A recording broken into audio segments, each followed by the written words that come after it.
me.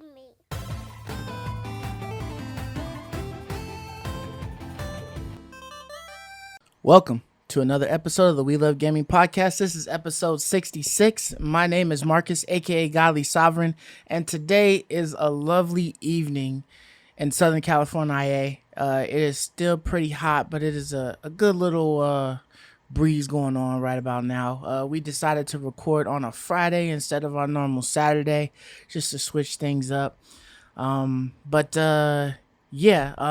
forget to hit that Patreon link down below if you guys would like to contribute. Also get yourself some merch or something like that, you know. We are here to talk about games. The reason I say we is because I am not alone. I of course have the 1003 Game Slayer Ray Sir Night with me. What's going on, bro?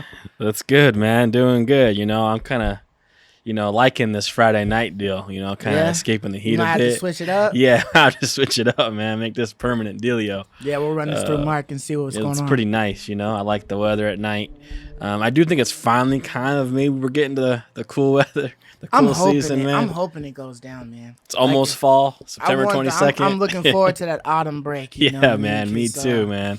It's been a hot summer. It just seems like each summer has been getting hotter and hotter and hotter. And every Saturday morning we're gonna step outside and burst sweltering. into flames and shit. So I'm just dreading those days, man. But yeah, it's been good, man. I'm ready for some games, man. I'm ready for some new games to come out. Yeah, we were definitely having this conversation a day ago, and I was telling you there's nothing new to play, and you had something to beg to differ, but I still felt like there was nothing to really play that I should be getting out and playing. I mean, I know that Ikishima Iki Island, yeah. I totally just ignored that. I don't know why I did. I should have played it. Yeah, I'm not sure why. I don't know. I guess maybe it wasn't even the $30 was determined. Nah, it just wasn't even on my mind. Me too. It just wasn't on my mind for some reason. The release it came and then moved right over my head. Yeah. I don't know. Maybe Hades distracted me. I'm not sure, but maybe Let It Die distract me. I don't know. Dude, let it. You've been on that your whole life, man. Come on. But my week pretty much, good. I haven't been doing anything really, besides work. I got in some good time. I decided, happy Labor Day to y'all. It's Labor Day, right? Monday. Well, that's maybe the today. Yeah, it's Labor Day weekend. So when this drops, it'll be Labor Day. So happy Labor Day to y'all. I decided to take extra day off, so I had Thursday off. That's why you was on. I'm like, this dude was Wednesday what night, is this guy on break? Yeah, Wednesday you were on night I for was a while, chilling, bro. Yeah, Wednesday night I was chilling. Thursday morning, dropped my dad off at school, and I was chilling. I was just on it, chilling. Huh? And then Friday, of course, I played a little bit of some other stuff, instead of doing that, whatever. But, enough of all that. What games have you been playing this week? Yeah, so I've been playing a couple. Hades, still a lot of Hades. I actually beat it. Mm-hmm. I escaped. So I got through all the biomes and I got out. I killed my father or whatever. Nice. And I made it out. Okay. So I know what happens now when you make it out. And it's interesting the way they did it. It's really interesting the way that they worked it. Okay. Because it makes you want to keep playing again. Okay. And so I keep playing the loop. So even though you've made it out, there's still a reason for you to go back down and try to make it out again. Yeah, exactly. Okay. It's interesting. I don't want to ruin nothing. But so I beat that, but not really, I guess. Okay. Pseudo beat it. I wonder if there's another ending or whatever. Yeah, there's definitely more. I'll just say that. There's definitely more to this story. Mm-hmm. Getting out is not the end. Okay. And it adds some interesting things. You can make adjustments now to the enemies, make them tougher, make the game harder, get greater rewards. Mm-hmm. But for me, it's still tough getting out. I make it to my father every run now. It doesn't matter what weapon. I make it to my father every run just because it's really more so beating my father is the harder part. So I've made it out a couple times, but beating my father has been pretty tough, depending on the kind of weapon and items I got. Mm-hmm. But I have been able to basically get through it. I know the fights well enough now. I know the biomes really well. Okay. I just know it so well that I get out all the time. That's what's up.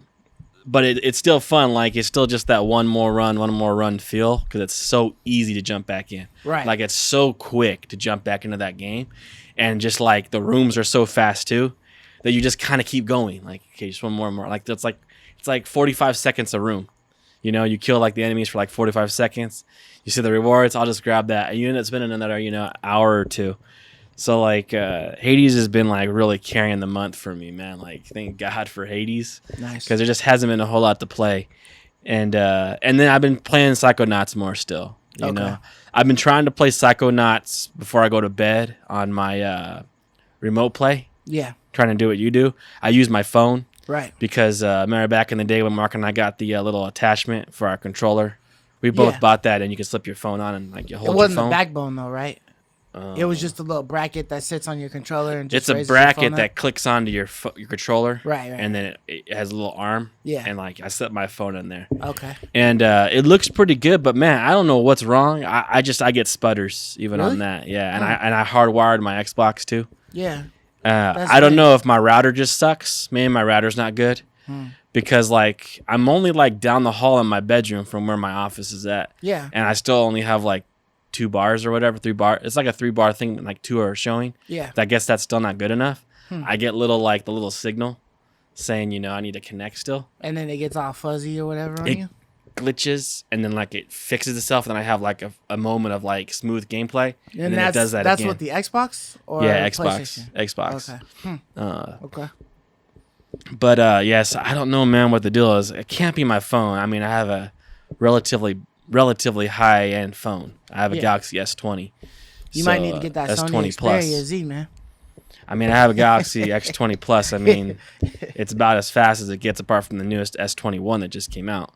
So I mean, I don't know how I can have much more of a powerful phone with kind of like the fastest processor in it. So it can't be my phone. So it has something to do with the internet connection.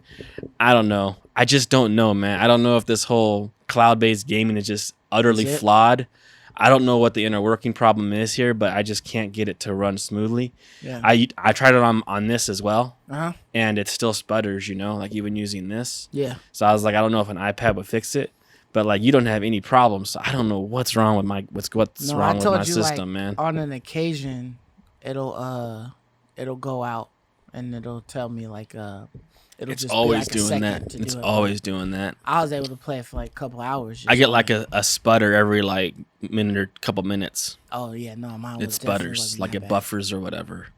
I don't know what's going on. It's really frustrating. I might look it up online, see if someone has some answers for me. Yeah. But that really annoys me big time. And it's like I'm not that far away from my room, so I mean, maybe I'm at the limit of my router. Maybe I need a new router. That might be what it is. I have no clue. But I really want that to work. Yeah. Because I do enjoy playing that way, and it looks pretty good. Yeah. And but sometimes I'll play it just directly to the TV, Psychonauts 2.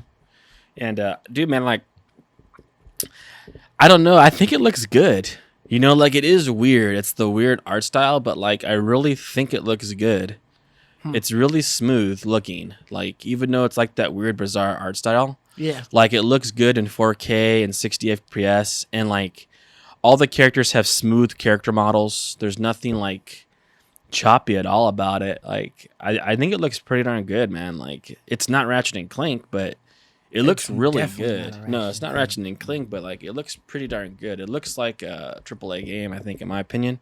Really? Like, yeah, I think it looks every bit as good as like a Crash Bandicoot or like, the one that just came out, or any of these types of games that are coming out recently. I think it looks just as good. Like if you played it, I think you'd see what I'm talking about. I did play it, but I feel like I thought it looked good. It wears on me on that one. Like I feel like it's like, do you know what I mean by it being smooth looking?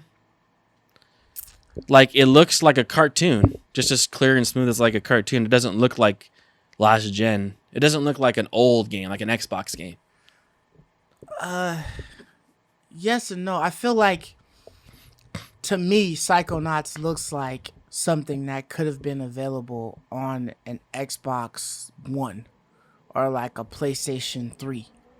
It looks like basically they took the Psychonauts 1 like graphics or whatever and just spruced them up a little bit. Have you looked at the Psychonauts 1 graphics? Have you gone back and remember that game looks like? Because I looked at it and it looks really choppy compared to this. It's been a while since I looked at it, but I mean, I remembered it not looking great at all. I mean, I'd probably have to. Like they Pull up keep some the old same art detail. direction for sure as Psychonauts 1, but it's way cleaned up. Much more I cleaned mean, up. it's cleaned up, but I feel like it's like, okay, for it to be this quote unquote AAA title, right? By association, because it got bought out, by Xbox. It still looks like a indie game. Yes, that's where I would It definitely looks disagree. like to me it looks like they pretty much like had the game already made, and then Microsoft was just like, hey, we just gonna buy y'all, and then they was like, all right, cool, we're gonna release this game, and then they just dropped it, like, and then they already had the shit, like it didn't look great to me. But that's It neither looks here nor really there. clear and smooth. This is not like an indie title at all to me.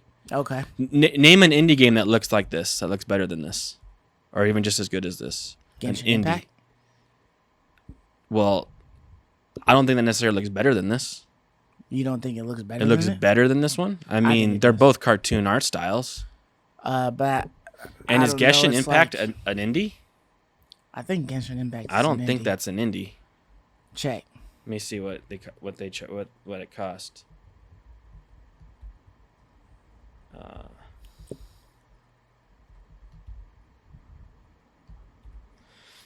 100 million to make that game. That's a AAA game. Yeah, but who's the studio that made it? It's not about the studio. It's about the studio is a Korean studio, but they spent $100 million on that game, dude. Developer Miho Yo, How much you think they spent on Psychonauts? probably like 20 million. Yeah, it's just like it just looks like a more defined older Psychonaut. But anyways, go ahead with the rest of the games you've been playing. So they're saying Schaefer said this is a long time ago. 13 million to fund, but this game has been in production for a long time, man. It has, but I'm saying Like a when decade. it first came out, it was giving us good stuff. Yeah, I'm just saying, like, if you go back and look at like Psychonauts 1, Mortal like, Shell, it looks shit. pretty ugly. Yeah, I don't think Mortal Shell looks better than this one does. No? Dude, I think this looks pretty good. Like, clearly, like, it's very clear. There's nothing choppy about it. You know, like, yes, it's I'm not saying how it performs. not just performs, like the graphics are smooth. Like if I look here at this still image of like the brain and like the water, it all looks like, it doesn't look like it's old. It's so clear and defined that it looks more like an art direction rather than like a hardware problem. Right? Yeah, like I don't see it being a hardware problem. I just feel like it's for it to be coming out with next gen like stuff, for instance, let me give you like, this it doesn't example. look next gen or Like anything Grand near Theft Auto close. San Andreas, Uh-huh. like that game, it's gonna look old because the hardware it was made on. Right? Right? This doesn't look old. Like it looks so if you look at Grand Theft San Andreas or Grand Theft Auto 3 or Vice City, they look blocky and old because of the hardware it was made on. Right? So like that's a hardware issue, why it looks the way it looks. Well, I mean, even if you put it on a PS5, It's gonna look blocky because of because the game was built on old hardware. for old hardware or whatever. Well, built with old hardware too, not just for old hardware, but built literally on old gen hardware. Okay. It was built on a PS2, right? Like it was built. The game was a dev kit or So whatever. you're saying like old software or whatever that they hardware, were doing it. hardware, graphic cards, processors. Software is like the game itself is software. I'm talking about hardware. It was made on old hardware, Okay. right? So like, for instance, if you take a game like a pixel art game, like any pixel art game that just came out, like for instance, Hyper Light Drifter. I don't know if you know that game or not. I don't, but go ahead. Okay, or any pixel art game that came out. How about Shovel Knight? Okay. Like Shovel Knight, that game can be made on like old hardware. Like it takes very minimal hardware to make that game. Right. Psychonauts, when you look at the way it looks, it's very clear, smooth, defined. There's nothing blocky. There's nothing choppy about it. And so for me, when I look at it, by choppy, I mean like you can see like the blocks. You Pixel can see the differentiation lines stuff. aren't straight, right? Because the pixels are so blocky. Right. You know, like for instance, I think a lot of Nintendo Switch games like Mario Odyssey, they can, because the hardware is not very high tech. Sometimes you can see those problems, like the edges and stuff on some of the games can look a little bit like choppy. The lines aren't quite like smooth. Okay. Do you know what I'm trying to say? Yeah. It looks good, but it's not like smooth. Like this looks very, very smooth, and like it looks like it looks like they got 100% of what they wanted out of their art style here. It doesn't look like they held back anything because they needed it to be like a cheaper game. I just found it weird that some of the characters look different from other characters. Like, for instance, Rasputin, the main character. Mm-hmm. He looked different from that potato looking dude. The one with the big mustache or whatever. Yeah, it's like Excuse a me. Tim They look Burton like- style to me. Yeah, they look like two totally different characters. Yeah. Like they didn't belong in the same world. Right. So it was weird to me. Like a Tim Burton movie. No, I felt like the Tim Burton movie, like all of them looked like they had the same animation or art style going, like claymation type stuff or whatever. So not just But, how they like- look themselves as people. No. Oh, you but- mean the art style? Yeah, because it just seemed like the potato head guy had kind of like glares and gleams to him, like as if they were trying to go claymation style, smooth, shiny, or whatever. But Raz was like flat a little bit, like a different art style that they tried to do. So it's almost like I don't know what they were portraying with that. You know what I mean? And some of the characters had more definition in the face than Raz did. Like, so it just seemed like to me, it just seemed like certain things were like half-assed done. Like, you know, it just, but I mean, that's not even really my gripe I about think it. those are artistic choices, in my opinion. It But it might be. And if it I don't think it's half-assed. If it is, I dislike those type of choices that they decided to go with the artistic vision. You know, some of the weird artistic visions can be kind of cool because it's like, it just some of the ways that it looks like, you know, Borderlands cell shading, you know, type of art style, or you know, Genshin Impact's like almost like like anime style or something like that, Right. or whatever. There's other ones that I'm look just kinda saying cool, you can but I tell just that didn't like that. you can tell the difference between like a game that's come out on a previous generation versus a game that's come out on like the most recent generations. Even with like Borderlands. And then you can tell the difference between Borderlands 1's graphics and Borderlands 3. Like even though they use the same art style, Yeah. you can tell one is more smooth, one is less choppy, one is clearer, more defined. Even though they're the exact same art style. They're both cell shading art style. And That's what I'm saying here. Yeah, and it I looks like get they that. got all they wanted out of their art style. Yeah, it feels like okay, if I've got like the most super pumped up like PC that I could possibly get, I paid $10K for it, you know, to get it going so I could make a video game on it. But I made a video game that could essentially play on this basic bitch PC, you know, all in one that I got in my room. That like it just seems like it's not taxing. It wasn't taxing the system when they tried to make it. It definitely wasn't breaking no gauges or anything like that. Like, ooh, I'm gonna push the system. Like, it just seemed like it was very bland for what they could have done. Like, they could have made that game way more heightened. The water could have been, you know, way more bright or wavy or realistic looking or something like that. But I guess, you know, because of whatever art style choice that they decided to make on it, that's why it looks the way it looks. Well, I mean, I just don't care for it. That's why all. would Borderlands is going to be the way it looks? Like it's always going to be cell shaded, regardless of the generation. But so some of their cell shading Psychonauts looks a little bit better when they go up. But I mean, they still working on the same system. I don't know if they really been doing any upgrades on their stuff. Now, when you look I don't know. at I'm just Borderlands saying, compared like- to like Godfall, it's two totally different things. Right, but what I'm trying to say is like Psychonauts is already a game that exists, and they're going to keep it in the same vein of what it is. But it looks updated for modern gen. Yeah, Like, I it mean, looks if you updated compare for it modern from the gen. first to the It's second, not like they it just definitely kept the is way it updated. looked from Xbox One or whatever. Like, it looks much more clear, much more defined, much more crisp. Like, it just looks way better to me. Like, the worlds look much more real and defined to me. I don't know how far like you've gone to either, but like, it just looks really good, and it's growing on me more. Like, as I play it more, like, it's no longer a gripe for me.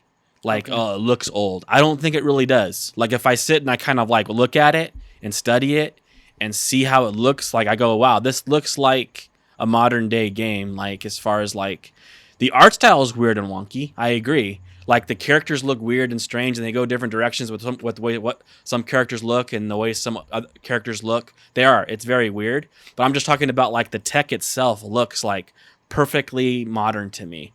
Like, it doesn't look like there's any problems with the way it looks tech-wise. So how do you like the gameplay?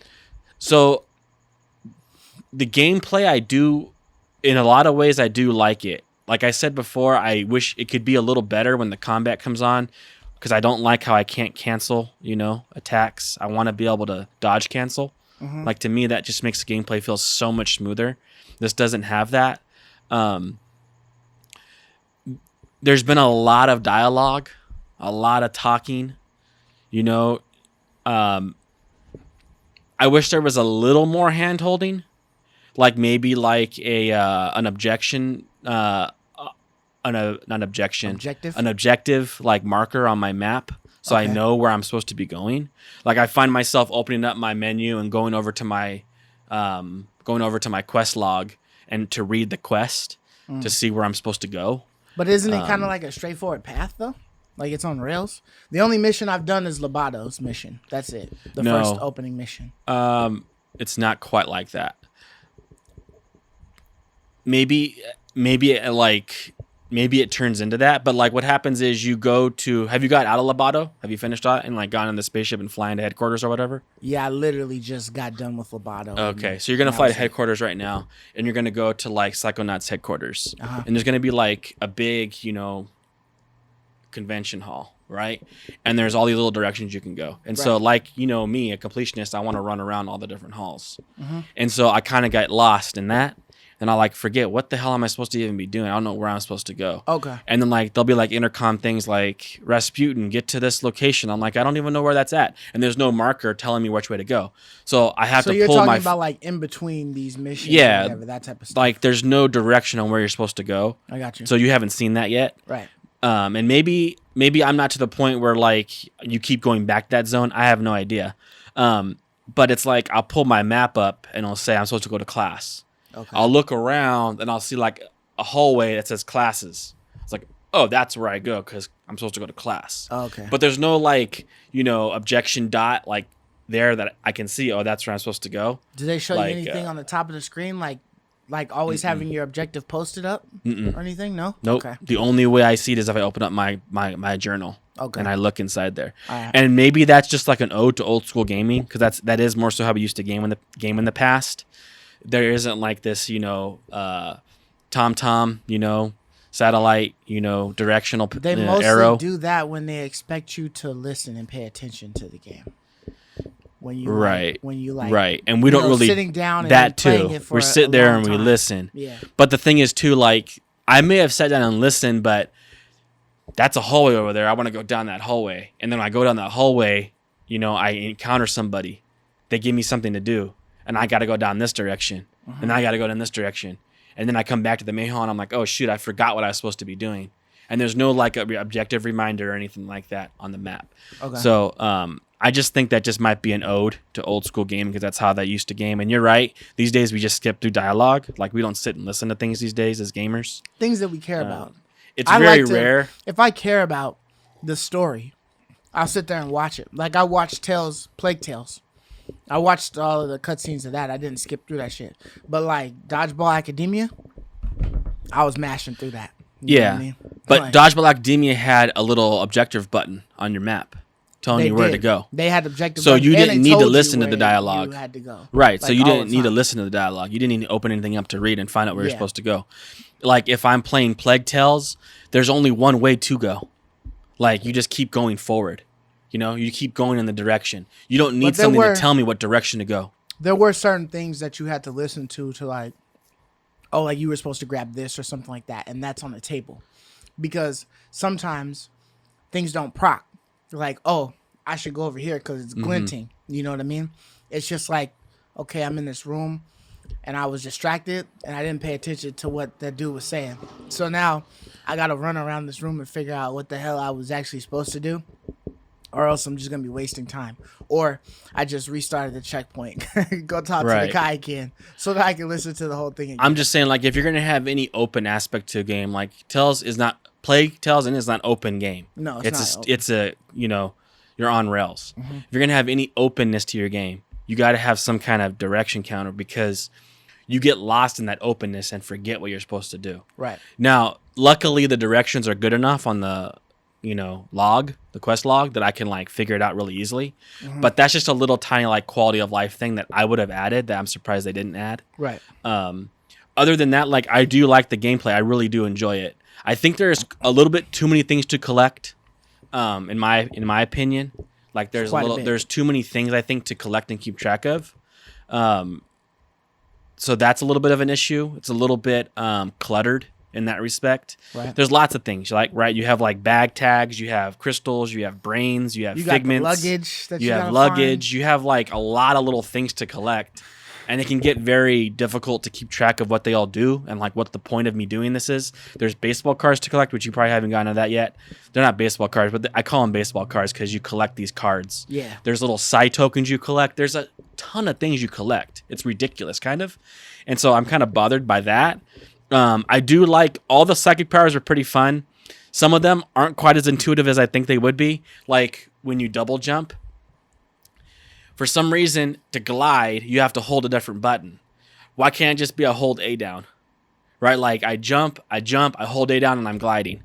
Why do I have to press jump and then hold the trigger so I can't double jump? If I double jump, I lose my opportunity to glide. You know what I'm talking about? Have you experienced that? So it's like, that's really frustrating to me, a control problem. Now, the opportunity to glide, is that where the balloon pops like extremely quick? No, you just can't glide at all. If you've double jumped, you can't glide. Because I've had the issue where I'll do my jump and then I go to hit the trigger to glide and then my balloon pop comes up, but it immediately pops and I just fall to my death. So it's like, what the fuck was I even pulling out the balloon for? Right. But like, I don't know what to justify as how big my balloon is going to get. Like, your balloon's supposed to get big and then it slowly gets smaller and smaller until it pops and then you fall. And wherever you land is where you land, and it could be to your death or whatever. Right, I don't like that mechanic either. But it's like, why can't I just glide and slowly decline? Yeah, why is it timed? Why isn't the timing the decline? Right, like, I agree. Why does my balloon dictate how long I can even stay in the air? It's bizarre. It's bizarre choices like that I don't really like. So like I said, it's hit and miss because there are some things that I think they nail out of the park. Like I do like the way my karate chopping feels. I do like the way my shooting feels. I don't like the way the jumping is. I don't like that I have to press a different button to glide. All games that we've played more recently, like any of them, Breath of the Wild or whatever, you press A to jump, you press it again to double jump, and then you hold it to glide. Like that's totally normal to me. Right. That does not happen here. It's just all on that one button because that's the only reason why you would use it. Right. Like, you save lots of time. And then it goes back to my problems with the attacking, and you have to stop your attack to dodge. That's old school, man. Right. Like the game is lost in the past there. Super. And also like I don't like how I have like 4 abilities, and then I have to swap between them on my I haven't even gotten to that, but that sounds atrocious. Annoying, bro. It's really annoying. Like seriously. Because you'd have to. I mean, because you've got the basic abilities like your LT and. That's the glide, right? No, that's your basic glide, and then you're jumping on the balloon ball. No, you actually have to equip that glide. So you can take that glide off? Yes. Oh, shit. Okay. It's frustrating because, like, yeah, what if I come across a situation where I want to turn this ability on? I have to shut off another ability. Yeah. It's super annoying. It's not like Control when I think of, like, psychic powers. Yeah. But like I said, like, the world is very artistically interesting to me. I enjoy exploring it. I have fun with that, but it just has these, in my opinion, like these old school, situations that Feels old. I don't know what to call it. Yeah, antiquated. old. It's very antiquated in a lot of ways. Yeah. But like I said, I do think that I am more pleasantly surprised by how it looks than what I was expecting it to look like. I do think they did a good job on making it look pretty darn good. For being a game that's trying to emulate an old school art style. They did a really good job, I think, in that department. Right. And like I said, I do think it's interestingly written. The voice acting is really good, I think. And so there's hit and misses here for me. So those are the games I've been playing now. You've been playing that as well. So I guess I'll hear what you have to say on it. Well, I won't go too deep on it or whatever. Yeah. But I just feel like playing it, I played the first mission, I guess, basically all of Lobato and getting to the end. Right. And I felt myself. I felt like I was forcing myself to play it, right? Because, we had this conversation about there's no games to play. That's what I said, is that there's really no new games to play. So that's why, I'm playing Let It Die and stuff like that, because Let It Die is intriguing me more than anything that could be out at the moment. Sure. And granted, I could be possibly playing Watch Dogs Legions, something I haven't beat or even opened up yet. I could be trying to finish Valhalla. I could be trying to finish Cyberpunk, whatever, you know what I mean? There's some things that I can play. But at the moment, Let It Die has my attention. So that's what I've been wanting to play. So, I've been playing Let It Die quite a bit. Brahms, I finally got to the 25th floor, man. I got past that. I'm all the way at 29, bro, so I'm coming up. But so I was playing that one heavy. I played Psychonauts 2 because you was getting on my head telling me that this game was a game that I should play. I had made the comment that there's no game that I should play. And I felt like Psychonauts 2 wasn't one that I should be it's the talk of the town type of thing. You were saying that it was one of the biggest AAA titles, but I still don't consider Double Fine a AAA title. But yeah, for Xbox. I still don't consider Double Fine a AAA title, but it is one now by association. But I played it. As far as the story was concerned, it wasn't really compelling me to interest me in watching it. The gameplay, it felt like I was playing a really old school platformer. You know what I mean? Just some of the aspects of jumping on the teeth and stuff like that, and trying to collect all of the things and trying to use my pyrokinesis to burn posters off the wall. And that was a bitch, because first of all, I don't know exactly which posters I'm supposed to burn. And then trying to burn every poster that I was seeing. The only way that power is used as you move through the game is just to find hidden rooms. To burn the pictures down and get what's behind the wall. You might get what's behind the wall. It's not like a mechanic that you need.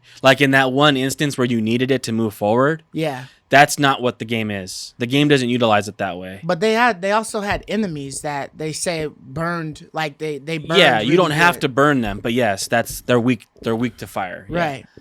So I thought that the pyrokinesis, how to use the ability, was atrocious unless I wasn't using it properly. But it seemed like you had to be up on something for it to then kind of essentially lock onto the target, as that's what you want to burn. And then it would kind of highlight it gold, and then you could release and it would set it on fire. Yeah. I felt like it should have been more of an aiming thing, I feel like there is no aiming. It's just kind of it'll gravitate towards the nearest enemy or whatever, as long as you're kind of looking in a direction. Right. And I kind of wish there was aiming for my abilities. But yeah, if you were to aim, you'd be taking away something. I would much rather shoot fire than make this ball of fire. It is weird. It is a weird way of using fire, even if I made the ball of fire, let me project it towards the area it's that just I want to. And it takes a while to charge it up. It's a weird choice of direction for that power. Yeah, and then it's pyrokinesis is mostly anytime that I've ever used it in a video game, it's to light something ablaze from afar,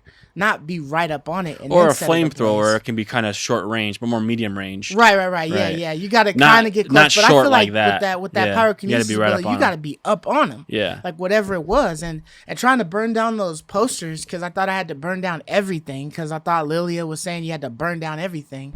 I was like jumping all on the walls and shit, lighting everything ablaze, and I'm like, this is taking for fucking ever, and like Yeah. I'm not even knowing how like what's counting and what isn't because I see a number on the thing, like you're saying, a collectible or like a number going going There's so up, many things but to collect. It's I was very hard like- to follow. yeah, I was just like, bruh, but I mean, the telekinesis ability was like okay. I found myself like using it sometimes, but not like it didn't feel like like Control where you're using it a lot because it's like you're just pulling with Control. You pull anything. Right. And you're it's throwing dope. it, but You the pull other one I bricks was off the using wall. it, and it would just give you an X, like telling you, nah, you Right. can't use Right. it. So it's just like okay, That's the one I shut off most because I told you have to like only have 4 abilities. Right. So that's the one I shut off the most actually. Right. So I don't want to shut off my glide. I don't want to shut off my guns. You can shut off your fists, dude. You're chomping. Yeah. Wait, maybe you can't shut that That off. seems No, like no, the that you stationary can't one shut with off. the No, X that or one you whatever. can't shut off. No, I'm wrong about that.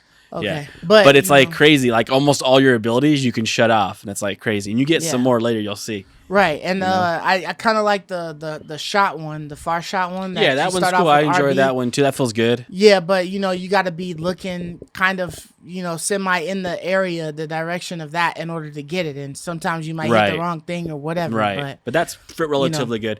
And the chopping is relatively good. You just can't chop cancel, which is really, really frustrating. So that takes some getting used Right, to. and those stamps, they come They down hit you and every they'll get time you. because you So can't. it's like yeah. I would rather just Do you pick remember- them off with RB. Yes, me with too. my- I'll with my just shot shoot them thing. and then I might end them or like end it with a chop. Yeah. Because like you see what I'm saying? How in a lot of games when you're hitting something, you're stun locking them. Right. Because they're being hit. They These don't guys hit don't. you They as don't. they're- They as don't they're have getting any hit. stun lock. They just Right. ignore it. They ignore you're hitting them and then just stamp you. And it's like that's completely different than whatever game I've ever played. Right? Ever. When I play Batman Arkham Knight, when I'm punching a dude, he is just stun locked. I have to dodge when someone else comes to hit me. But the dude I'm fighting isn't just ignoring my hits and punching back. Like that's a really odd way of having combat. Yeah. So like this is one of those games where like I don't agree with the Metacritic score. Because they gave it really high scores. Yeah, really you high. said you were telling me that they were giving it like 80 somethings. On PC, it's an 89 Metacritic, almost a On 90. PC. On Xbox, it's an 88. Like that's very high. That That's is. like a little It's really higher high. than Ratchet and Clank. It's on par. It's almost on par with. It's Ratchet like the and Clank. I think same or Ratchet like and a Clank was point getting higher. Like 93s or something. No, like that, wasn't Ratchet was in the 80s. it? Was it? Yeah, it was.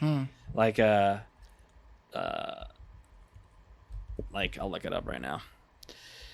It is an 88. Okay, so it's getting the exact. It wasn't same in the scores 90s. then. So same as scores as Ratchet. And so that does intrigue me. Like when I first saw Psychonauts, it wasn't something that I was super excited to play. Right. But when I started seeing the scores roll in, I'm like, snap, it's that good? And so like I wanted to play it because like if this is going to be one of the best games of the year, then I got to try it. Because I'm always trying to keep track of what the good games are for the year, for our end of the year showcase of what we Right. thought were the best games. And this was literally like the first or only like really major first party Xbox Microsoft Studio game they've released. Yeah. Because Double Fine is a Microsoft Studio now. It's a first party title. Right. And so I was like, I want to see, because this is basically their answer to Ratchet. This is Xbox's answer to Ratchet. Ratchet is on a whole nother level technically, but it is their answer. They're in Whole the same nother kind of vein universe. with like the shooting and platforming. Right. They're kind of like in the same vein. But yeah, Ratchet's in a whole nother universe And they're as like far a as like it kiddie-ish looks. game or whatever. Yeah, they're more younger audience kind of games. Right. Exactly. And so I wanted to try it, and I don't agree. I really don't agree with it. Ratchet, I agree with. It is an 88 and 90 to me. This is more like a 7.5. There's a charm to it. Like Psychonauts, there is a charm to this game. Like I don't want to say this is a bad game. It's not a bad game. There's a charm to it. There's a beauty to it. There's a refinement to it that is well made.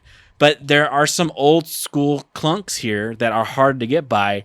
And I agree with you when you say like you feel like I'm playing it just because I want to finish it because it's one of the for me, it's one of the highest rated games in the year. I want to see what I'm supposed to be missing out on here. Yeah. If I don't play this, I'm supposedly missing out. And so I want to see, but it's hard to keep going when these little clunks get in the way, man. It is. I agree. Yeah, I just like I'm glad that we're kind of on the same page. Mm-hmm. We're close. We're not there, but we close. Mm-hmm. You know what I mean? I definitely feel like just for me, like for this game to have come out in this generation, I feel like it missed its boat. Like its boat should have been like last year before the PS5 and Xbox Series X even launched. Like this game should have came out, and I think that it may even be a 360. Been okay with it. It would. I'm telling you, I believe it should have been on like a PlayStation 3 or something like that. Like this shit is. You're just talking gameplay wise, not how it looks. Like the whole combination of it. Like it's not. It does not feel like, oh, it should have come out on the Series X, or oh, it should have come out on the PS5. Like, oh, this shit should have came out 360 PS3 time.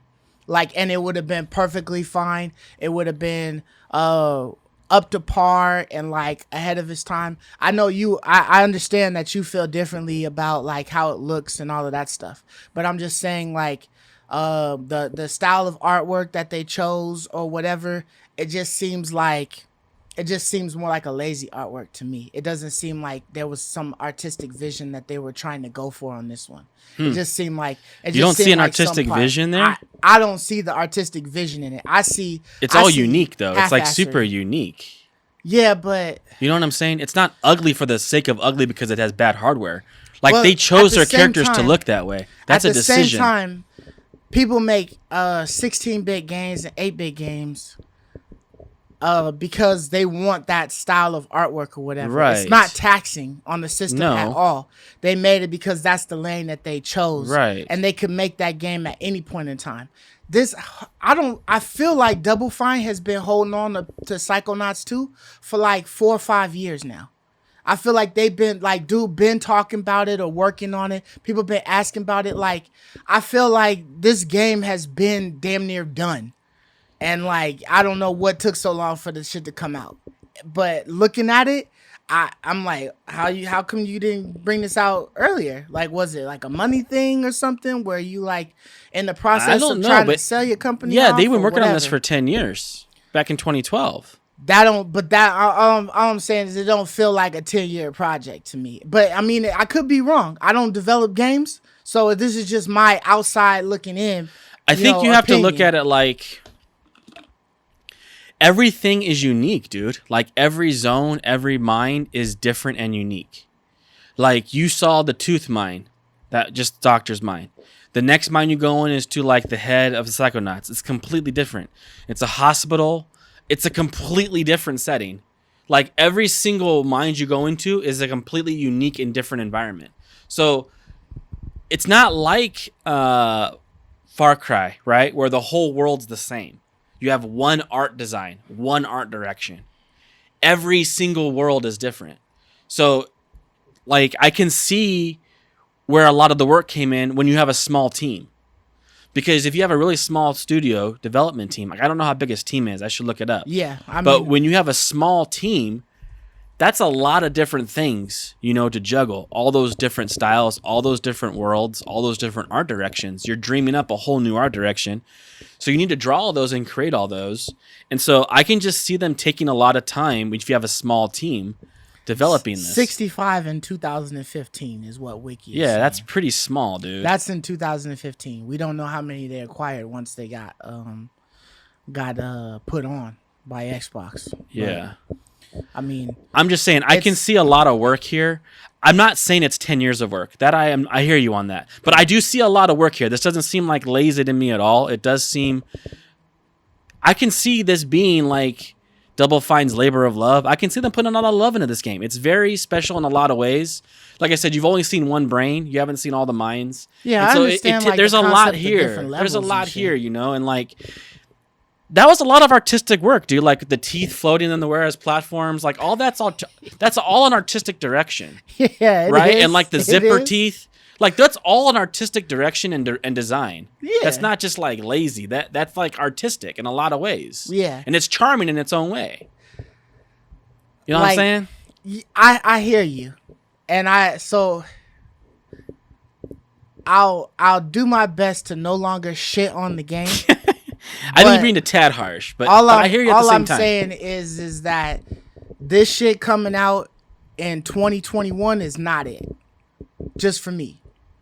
Like, as I played this, I understand that there's like some uniqueness going on, and you're actually, this Dr. Lobato is a dentist, and so his mind is filled with teeth and shit like that. Like, that's all he thinks about is teeth. This motherfucker's nuts. So that's all he thinks about, and that's what his world is revolved around. You got teeth parrots and birds and all this other stuff and whatever. But if I just zoom in on the gameplay and the storyline, neither of those two made me want to come back to it. I felt like I wanted to play that I can agree with Lobato's mission so that I could have this conversation with you, and rightfully so, tell you why I don't want to play it again. Because it wasn't appealing enough. It was nothing in it that drew me in to like say, oh, I gotta go back and finish this level. You know what I mean? I agree. I literally just wanted to finish the first mission so that I could be able to give it a justified, like, good look. A good look at it and be able to have an opinion about it, and not just, from trailers or something like that, say, nah, I'm not fucking with it. You know what I mean? So I did want to play it and then be able to have this conversation with you and be like, this is why. Like, for some reason, I felt like I was playing some shit back in like, 2000s or something like that. A platformer from the 2000s, something that's on par with like the first Ratchet and Clank or, some of the other little games that's out there. You know what I mean? So if you're looking for nostalgia, then that's it. Like that, because it feels old. So if you're looking for like a nostalgia game, like an old school platformer, like that's what that feels like. Yeah, to me. I would just preface it like I know what you mean by it being nostalgic and it has an old style to it. In some ways it does. But I will just preface it like it doesn't like look bad. Like it doesn't look like those old games. No, it doesn't so look I don't like want the you graphics thinking like super if you go back and you play it, you're gonna be like and clunky and it's not whatnot. That, right, it's just right. It's just the artwork that I feel is trash. That's the artwork. And I can see you not liking the art direction they went. It's the artwork as far as like how the artwork, the quality of the artwork looks good. Okay. But the artwork itself to me is trash. That I can understand. So it's like a pretty That's garbage what I'm saying. can. That's what I'm saying. It's still trash. I agree with that. I can understand that perspective. I don't necessarily like what they did with their art choice. I'm just saying it looks like they polished it really well. Like it's a lot more polished than I was expecting it to be. Right. And you know what? I played the first Psychonauts. And I thought that the first Psychonauts was okay. And I think it worked more so because of when it came out. Like the quirkiness of it, the artwork of it and stuff like that worked for the year that it came out. But when you continue that, I feel like it should have evolved a bit more. I feel like it got upgraded, but I didn't feel like it evolved enough for me. See, I was expecting less of an upgrade than it was because I was expecting more of like the original. Oh, okay. I was expecting it to look really old. Yeah. But they did, and so in my mind, they did a pretty good job of updating. They exceeded your expectations. That bad art style, right? Like that I was like pleasantly surprised by. Yeah. And as I played more and as I saw more of the mines, like it wore on me a little more. Okay. But yeah, originally it was a little dark and drab, not really my style. But as I played it more, and I definitely wanted to give it a good go because I didn't want like any of my preconceived notions or ideas about what I was going to expect from it to tarnish how I thought. I didn't want to go in with a bad attitude and like I already know I'm going to dislike this, and then just confirm my own biases, right? Like I really wanted to give it a good shot, and there are some things that I like about it, but I do think it's flawed for someone like you're saying, like me, who's played so many modern and new games and is like on that path that it's hard for me to get past it, you know? Right. When you played Ratchet and Clank, it's hard to play this because Ratchet and Clank is just so modern, right? It's just so technologically advanced. Like today. It's utilizing the full capabilities, or it's utilizing a large amount of capabilities of the PS5. You know what I mean? The system that it's on, it feels like it was at least due for that one or the PS4. Like, you know what I mean? Like, it feels like it was within its time frame. I just feel like, you know, for there to be a AAA title, as you're saying, not so many of them for the Xbox. Right. For this to be one of them, it just seems kind of like, this is one of their like exclusive kind of things. It's not exclusive, but this is one of their like, this is, hey, your Game Pass game, from dude. My studio. This is your brand new day one Game Pass game from first party Microsoft. Right. None of those come out. None. Yeah. I mean, you can't count Flight Simulator. That has came out last year, right? Like, this is the newest thing that came out just this year, and it's like I wanted to give it a good shot, and it was getting scores just as high as Ratchet. Right. I'm like, is this really going to compete with Ratchet? And Seriously? they had others, you know, like Medium and stuff like that, but you know, that's a second party, I think, right? I think it's more of a second party game. I don't think it's a first party.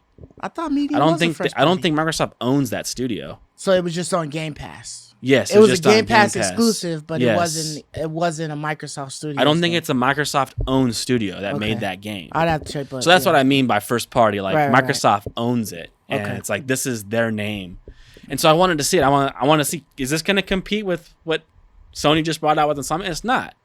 You know, I saw someone make a really good analogy the other day, the difference between Microsoft and Sony. And I think it's like very apt. And I heard it on the Dave Jaffe podcast, the guy who made God of War. I talk about him quite a bit on the show. And the analogy was like, Xbox is cable TV and Sony is HBO.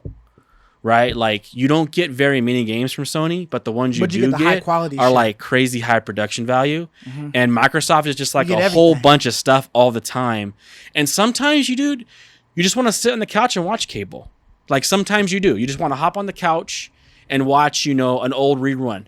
Like nostalgia, like you're saying. Sometimes you want to do that.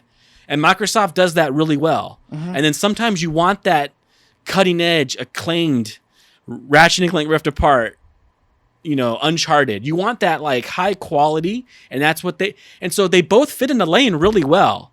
I like both these systems so much. Mm-hmm. I do. I play them both. Sometimes regularly. You gotta get 2 subscriptions. Sometimes you gotta get 2 subscriptions because I do like them both a lot. But Psychonauts feels like that, like cable television, like a good TV show, but it's not Game of Thrones. Like, it just isn't Westworld, right? Yeah, it feels like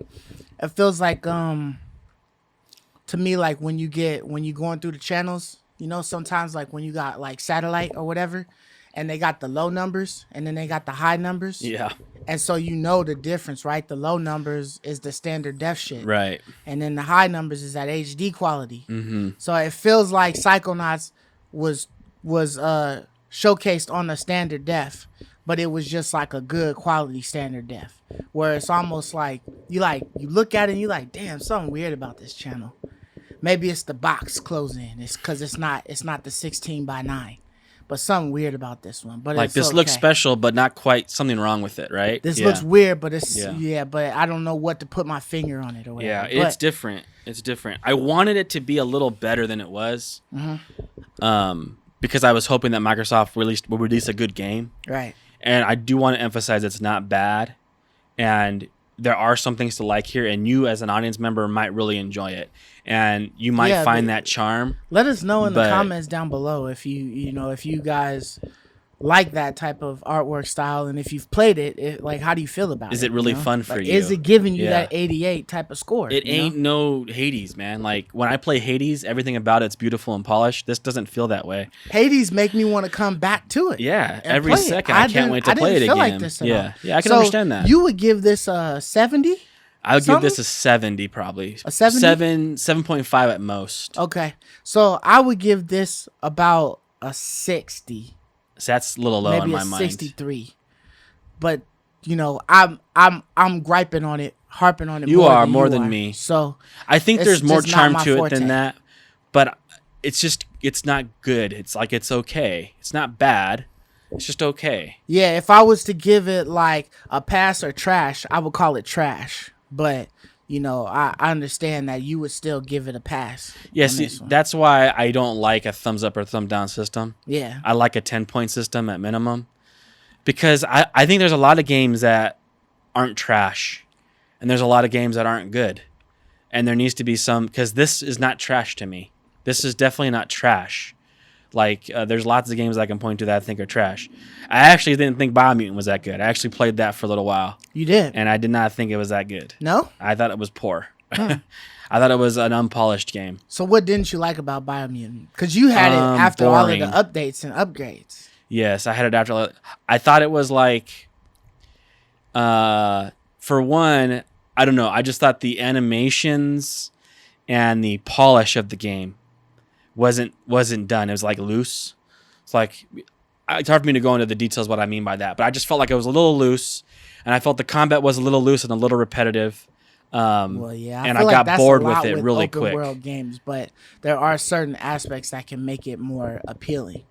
You know what I mean? When you're fighting like the same types of enemies, like nonstop. Yeah. But I do feel like, I mean, with many open world games, like the enemies just get boring, right? It's more so the world and what's in it that you can explore that would help you to be more beneficial. There's certain games that are just like outliers, and they just happen to avoid all of that. Like, The Last of Us or something like that. Last of Us 2 would avoid being boring from repetition. Well, The Last of Us 2, it's, for me, I mean, The Last of Us 2, there are not too many words I can use to describe how much I love it. But, yeah, but we're talking about like what I mean by that, like in the comparison to a game of like Biomutant, is like they've done such a great job with like emotionally gripping you into each like encounter and each situation that it doesn't matter that I'm only spiking a clicker over and over again or shooting my gun over and over again. The fights are so unique, different. They can play out differently every time, and so heart pounding and they get that from their attention to detail and their uniqueness. Maybe it's not even fair to try to compare Biomutant. It isn't fair. That's why I'm saying it's hard to. It's hard. hard to like maybe Far Cry. Yeah, that's a better comparison, or Watch Dogs or something like that. Or something. Yeah. Where Watch Dogs can be repetitive, but see, that's where I think like Watch Dogs World is a little bit more intriguing because the world it's a little more rich. Add a little bit, right? Like you were saying, the world is going to add a little bit more to it, even though I'm doing things similarly. And also, Watch Dogs has a whole lot of abilities and unique things that you can do. This one, like every fight, every encounter was kind of like identical. Yeah. And I was just like, they're all grouped this the same. seems just it's so mediocre. Yeah, like it's not like an early like alpha like trash, but it's very mediocre, man. Like I was just like, it wasn't itching what I was looking for. That's for sure. And I was hoping like it would make that, because I'm kind of itching for a good open world. I was telling you that before the show. Yeah. And Biomutant didn't do that for me. Did you even like? How much did you play? I got out of the thing. I mean, I can't even remember where I met the old guy in the wheelchair. That's tutorial type shit. Yeah, Did you that's go as far out as I and, got. Like explore. I think I went out of that, and that's as far as I got. I stopped. You should probably play just a little bit more. Collect a couple of items. Yeah. At least play that much. I feel like the game doesn't. I told you before that the tutorial, that opening part, was ass because of how long it took you to like do anything. You didn't really get a real taste, and that they updated that so that you got a little bit more of like, here's what the game has to offer. Just a little niblet of it in the tutorial now.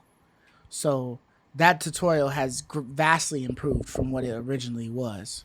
But I feel like the stuff that you can find in the world and some of the armor and items and things like that you can acquire might be appealing, because I know you like treasure hunting, and to find things and stuff might be kind of fun. It's just really hard for me to play a game like that when like I have Cyberpunk on the shelf, or I can go back and try to play like, Red Dead Redemption 2, which I haven't finished yet, like really polished, beautifully well-made games. It's hard for me to put Biomutant back in the system. Yeah, but when you playing bullshit like Psychonauts too, like you could play. Psychonauts is more fun to me than Biomutant by quite a bit. Oh, okay. Hey. Biomutant was very simple and drab, dude. Yeah, but I guess we would. I guess we Anyways. would technically call that our like first impressions Of Psychonauts. of That's our review. Kind of Psychonauts give it a 2, score a bit. We because we're haven't kind finished of it, like but yeah. long-winded or whatever. I honestly don't think I'm gonna finish it. Like I have to be hella dry to finish it. Like pretty much the majority of the time while I was playing Psychonauts 2, I was just like, damn, I want to finish this mission so I can just go play Let It Die. That's how. That's I was really crazy feeling how right much you there. like Let It Die, man. It's Really, to amazing. be honest, man, I just wanted to hear your opinion on another game this week. I've been hearing your Let It Die opinion like 4 weeks in a row. I've been playing other things. I wanted to hear you opinion on something new. I was playing other things. I got another one new for you. I've been and then we hearing can Let It move on to Die the and topics. BDO every week. But I've been playing other things too. Like I've been sprinkling like one other game in there as well. Like you could have been playing 12 minutes, man. I had attempted. I was gonna download 12 minutes. That but I one's downloaded great. Psychonauts. I think you'd really enjoy 12 minutes. Yeah, but I mean, last time I played like Tales of Arise, the demo, and some other Yeah, stuff. I'll give you So on Tales of Rise. sprinkling I'll stuff give you in there. that. Yeah. But I got another one for you, Craftopia. Have you heard of that Never one? heard of this one. Okay, so I caught wind of this one a while back, and then I was looking at stuff while I was trying to find that Psychonauts to download on my console, and I saw this one, and it's on Gamepass, and it's like beta premiere access or something like that. It says, so it's like really early in development. They're still working on it apparently. But I saw this one dude on YouTube. I forgot his name, but he was playing it a lot. Like just like showing how it is and stuff like that. So pretty much it's like a survival type of game or whatever, where you start off on this planet and you have nothing. What's it called? Craftopia. Okay. And My first mind jumps to food when you say that, but yeah, it's Food? not that food for Okay. some reason. Yeah, no, it's like you're out there, you naked, you gotta Okay. punch some trees till you It's get a weird some wood. name for a game like that. Well, I know it's because 'cause you're you're crafting. crafting I know. everything, yeah. I know, but like it's just you would think like Yeah. I mean, wilderness or something. that- You would it's- think like it's something. hella indie. Yeah. So but Okay. yeah, so you start punching trees, you start punching rocks till you get the pieces you need. Then you can make a pick, you can make an axe, and then so on and so forth. But this thing also has dungeons on this place. So you have like small dungeons, and you've got like the bigger one that's This is on got PlayStation, like you a said? boss. No, this is on Xbox Game Pass. Okay. I don't know if it's on PlayStation. It's a yet, Game but I know Pass game? Game Pass got it on Okay. there. Yeah. All right. And you can also apparently do like multiplayer. So you could essentially be on this world with another person, another friend or whatever if you want it. I believe. I haven't tried it yet because I don't know anybody else playing the game. Right. And I just saw it. So I was like, let me check it out. I kind of like craft games. I think my boy Brahms would probably enjoy something like that. But yeah, so, you actually can go. There's treasure chests all around this island that you're on. You find, you can open up the treasure chests. Unlock certain things, like once you have like a list of like 3 things that you need to make, and once you've crafted them or obtained them, you can advance your age. So age meaning like the age of technology. So the things that you can build, Era or whatever. yeah. So as you collect those things, then boom, you can go to the next era, and you can build bigger and better things to help you, or Kind of like whatever. Civilization Revolution kind of thing. Exactly, Yeah. but Yeah. you're starting civilization off again as Right. one person. Right. So you just got to rebuild civilization by yourself. All right. There are people to interact with, but it's like a small amount, and they're There's no they're like PvP, right? It's not like they can foil your game. No, These are Interesting. just people that are just there. So this They're isn't there Rust. to almost guide you in a sense. So it's not but like really. Rust then, No, it's not Rust. where you're fighting other humans to survive. And No, Yeah. Okay. So, and then you do the dungeons, and then there's a boss at the end that you can fight, and then you get a lot How of did the loot combat from there. feel? The combat is okay. Yeah. It's an indie game, so it's kind of like, you click in the buttons, whatever, you can dodge, roll. You'd probably have to initially tweak the movement speed of some of your things, like to look, because that shit's fast. Like, you can end up attacking and go past your the creature you're trying to attack. There's no lock on, so you're not going to go directly to it. So there's a lot of like you swing and miss because they moved and you're going that way and they're going this way, whatever. But it's not bad. It's not like terrible where it's just like, oh God, this is so garbage. I can't Right. do this, Right. And then there's like portals that you can open up, or doorways that you can open up to other worlds that would lead you to other dungeons and things like that to go, and so you just keep going, I guess. But All right. I did kind of want to experience how it would be with playing with somebody else, to see how it would be. But Is Brahms an Xbox player? It wasn't bad, huh? Is Brahms an Xbox player, or is he a PlayStation Brahms guy? is PC and PlayStation. Okay. So maybe I'll download it and try it out. He doesn't have the Xbox. As long as the combat's good. Yeah, I need a good combat system, man. It's a super minuscule amount of room that it would take. But I guess the download collection's is, like, fun. mad quick. It's pretty fun to collect what you get in the dungeons. Yeah, kind of like Stardew. You be finding Stardew's like, very easy combat, but it's fun to collect all the things in the mines. right. Yeah. And and you find like a lot of stuff that is going to feels advance. rewarding. Like, you finding swords, you finding shields. So it feels rewarding then. Yeah, like you don't even have to make them. You know what I mean? You can find stuff if you just look around and find the chests and things like that. Right, The bosses aren't terribly hard. At least the first one on the first island. You know what I mean? Okay. That's how far I've gone. So I built myself a little house or whatever already. So just you setting up things in that or whatever. But yeah, so that's all it is. It's just crafting things. It's like scavenger or forager.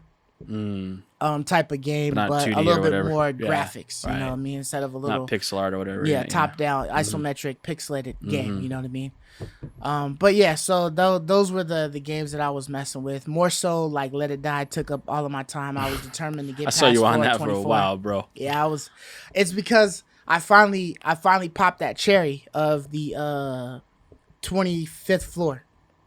So once I got through there, and I was like set, I was able to keep pushing. And I think I might have had to use a couple of death medals that I had, but I was able to keep pushing until I got to like 429. You know what I mean? Like I was roaming for a long time. It just got to the point where I was like out of shit. Like So you out of finally like broke the gear and plateau, stuff. huh? I busted through that wall that I was stuck at for a minute. And then I was able to rise, Yeah, So, it's fun progression, man. Progression's a lot of fun. I'm not dogging you for loving the game. I'm just saying I want when I saw you playing that, I was like, come on, something new this week, man. Yeah, so I mean, I got you though, man.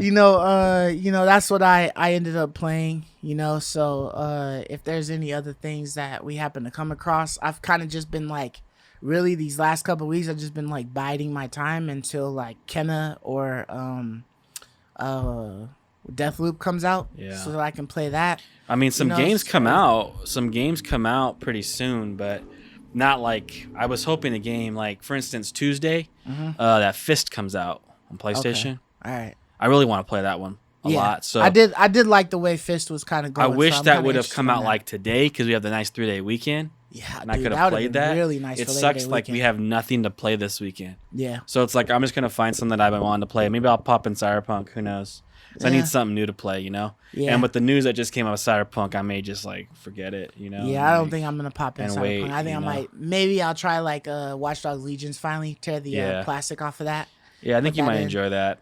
Yeah, it's pretty cool open world, but like really a lot more games kind of come out like next Friday, right? You have Tales of Arise next Friday, which I'm not saying that's the game you're gonna buy, but I'm saying like that's kind of a big one. Right. You have Lost in Random next Friday, and then like that Tuesday is Deathloop. Lost in Random. That was the roll dice. That's the roll dice, game, but I right? think that's a Game Pass game. I think. Okay. So I mean, might get that one. There's some games that are coming out. Yeah. That like are right on the cusp of coming. Right. It's just we're almost done with this drought, and then we're gonna be like in game after game after game. But it's like right now we're just like waiting. So. Yeah, for sure. If this is your first time joining us on this podcast, we appreciate you for clicking on the video. If this is your consecutive time of joining us, then you already in our hearts. So we always appreciate you. If you haven't yet, subscribe, click the like button. That lets us know that you're there. But Ray, why don't you go ahead and give us the quick shots, man? All right, your quick shots this week. The first quick shot, it's a little old, and our audience may already know this, but I thought it was interesting when I found out. Okay. COD added a Among Us mode to their multiplayer game system. Really? They added a new mode called Double Agent. Okay. And it's basically Among Us. All right. And so everyone's in the lobby, and you're all talking. And they drop you on any of their multiplayer maps. So it's not like a special map. They just drop you in a multiplayer map. And like two of you are a double agent, Okay. And right when you fall in, it tells you what you are. And then like you run around and you turn things on in the world, kind of like Among Us. Yeah. And then you shoot people if you're a double agent, if you're an imposter. But there is no like. Do you have silencers? It's a little different. No, I don't think okay. so. But it isn't like Among Us in the sense where if you kill somebody and it's discovered, like a conference call happens, Yeah. you just keep playing. Oh, okay. So everyone's just talking on the mic continually. So you might go like, "Oh, I found Joe's dead over here," and then like you just keep playing. So, And but then, how does that work with like the communication, like the comms? Like when you die, can you still talk?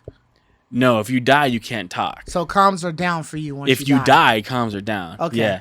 And everyone has a gun. So Yeah. like let's say like you're running around and you're the imposter and I see you backstab Joe. Yeah. And I see it, I can just kill you now.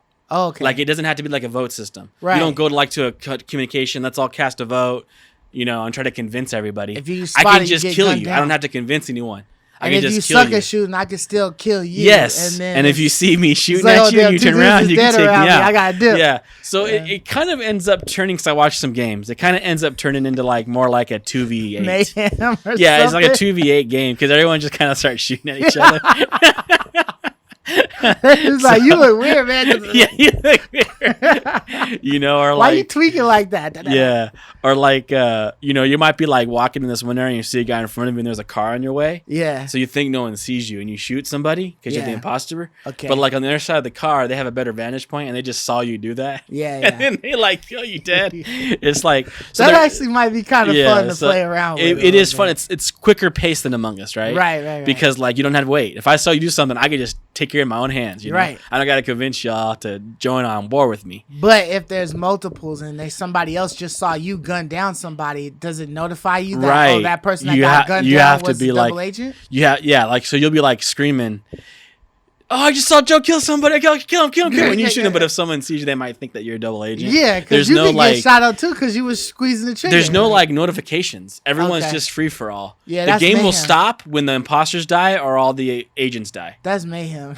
So yeah, it's pretty funny, dude. Okay, we So, might have to try that one. yeah. You might want to get. I that mean, one you a have try. Cold War. You have to have Cold War to play it, right? Okay, I got Cold War. Yeah. So, So I thought that was interesting when I saw that. Yeah. And like another thing I thought when I saw that, I was like, what does this mean for Among Us? Is COD gonna kill Among Us now? I Poor hope Among Among right? Us is getting paid. Hope they some can royalties from that survive, or you something, know, like because this is what happens, man. When something's popular, It a gets big poached. dog comes along and just like steals the thunder. Yeah. That's what happened with PUBG.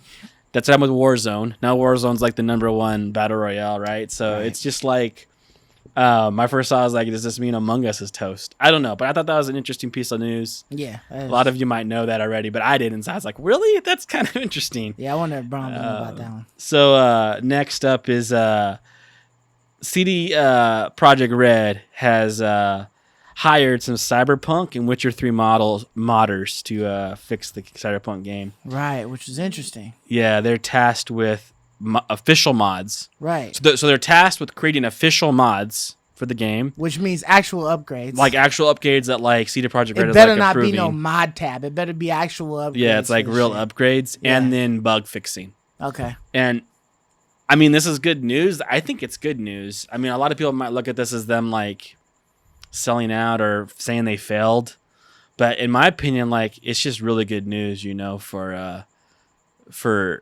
that's funny. Like that little guy got in here, right? Yeah. But I think it's good news for Cyberpunk. They need the help, dude. Like clearly this game's a mess, and they definitely, this might open them up to work on like some DLC and some like other things. Right. Other right. just around the clock bug fixing. I mean, Maybe these modders can fix it for them. you would think that. I mean, I've seen some of these mods on for Cyberpunk? Cyberpunk, and they've done like really good jobs. Yeah. So if they're getting hired, you'd feel like they would just take that code and just put it in. That's what I would think too, and that just it would fix be the like game already, an right? Easy like adjustment to like make things better.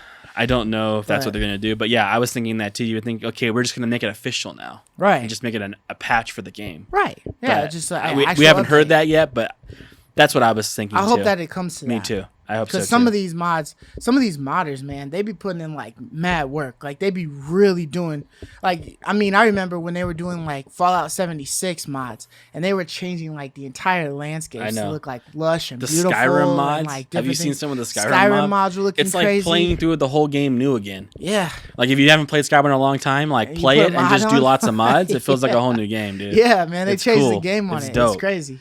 So I thought that was interesting little piece of news. The next piece of news that I also found interesting was apparently Microsoft paid $100 million for the Rise of the Tomb Raider 1-year Xbox exclusivity.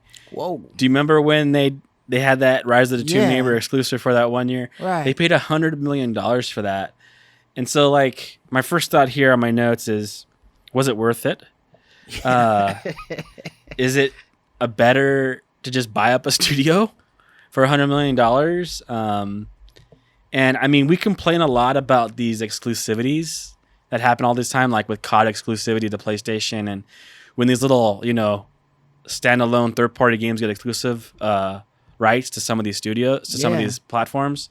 But when you're offered $100 million, man, how can you say no? Man, dude. It makes me also wonder, what did Sony pay to have Final Fantasy VII Remake exclusive to like their console? That's interesting. Right, it like says some of these it Square says Enix that deals. they did about 18 million copies sold. 18 million? Yeah, 18 million sales, and this was like reported 4 years ago. Right.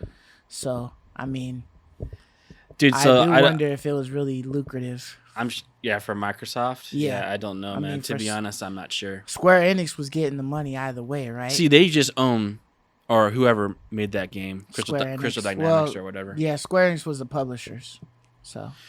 Yeah, so you see why Square Enix is like totally trying to negotiate these deals, because they're just Crystal Dynamics like developed the game. Yeah, right. So I mean, I was shocked by that. I was like, good Lord, that's a lot for that. That's game. a huge amount of money.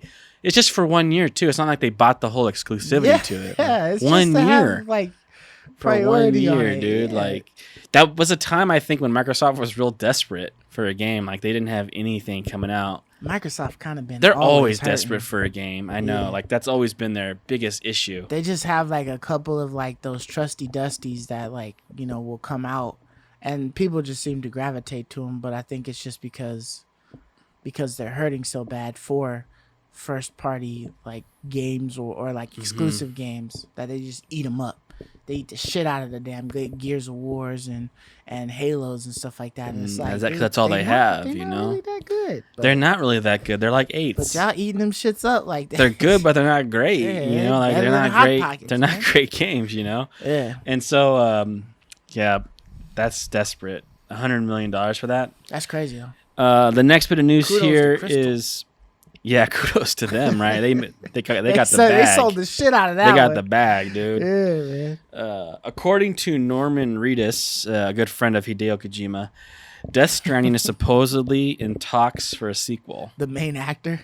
All right. Yeah. So I was gonna say, Stone, does this interest you, or would you rather a whole new game from Kojima? Sony owns the right to Death Stranding, so it's in their best interest to want to make more of these games. Yeah. What do you think? A sequel is technically a new game. Now, granted, it's not a reboot. It's not a reboot or a remake, which I'm glad of that. Now, technically, would I want that series to continue?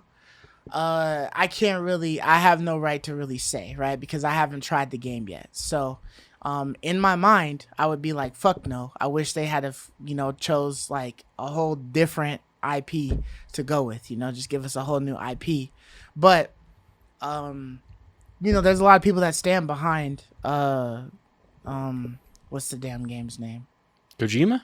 No. Death Stranding? Death Stranding, yeah. There's a lot of people that stand behind Death Stranding. They do. They defend it hard, man. They like it a lot. So, we've heard it. So it might be a great thing that there's a sequel to it. I just got to get around to getting my ass on there to play it. You know what I mean? I'm hoping one of these PS Plus days they'll give us that shit for free so I could check it out. But well, I was going to do what you said. I was going to go on like OfferUp, buy for $14 and do like the $10 upgrade. Right. That's what I was going to do when that when that comes director's out. cut comes out or whatever. which is something we're not going to be able to do for Horizon, which we'll talk about later. But yeah, I mean, I'm more so curious too on this. Is this one of those games that is a sequel? Is it conducive to a sequel? This one almost seemed like a standalone kind of. Yeah, was it open to a sequel? Yeah. This almost feels like it was. I haven't played it either, but when you look at it, it almost feels like this is like its unique one story thing. But like at the same time, right? I feel like it's literally just the world. Like the world is like the biggest story, and it's the dude traveling through it or whatever. But the world is what makes it entertaining, I guess.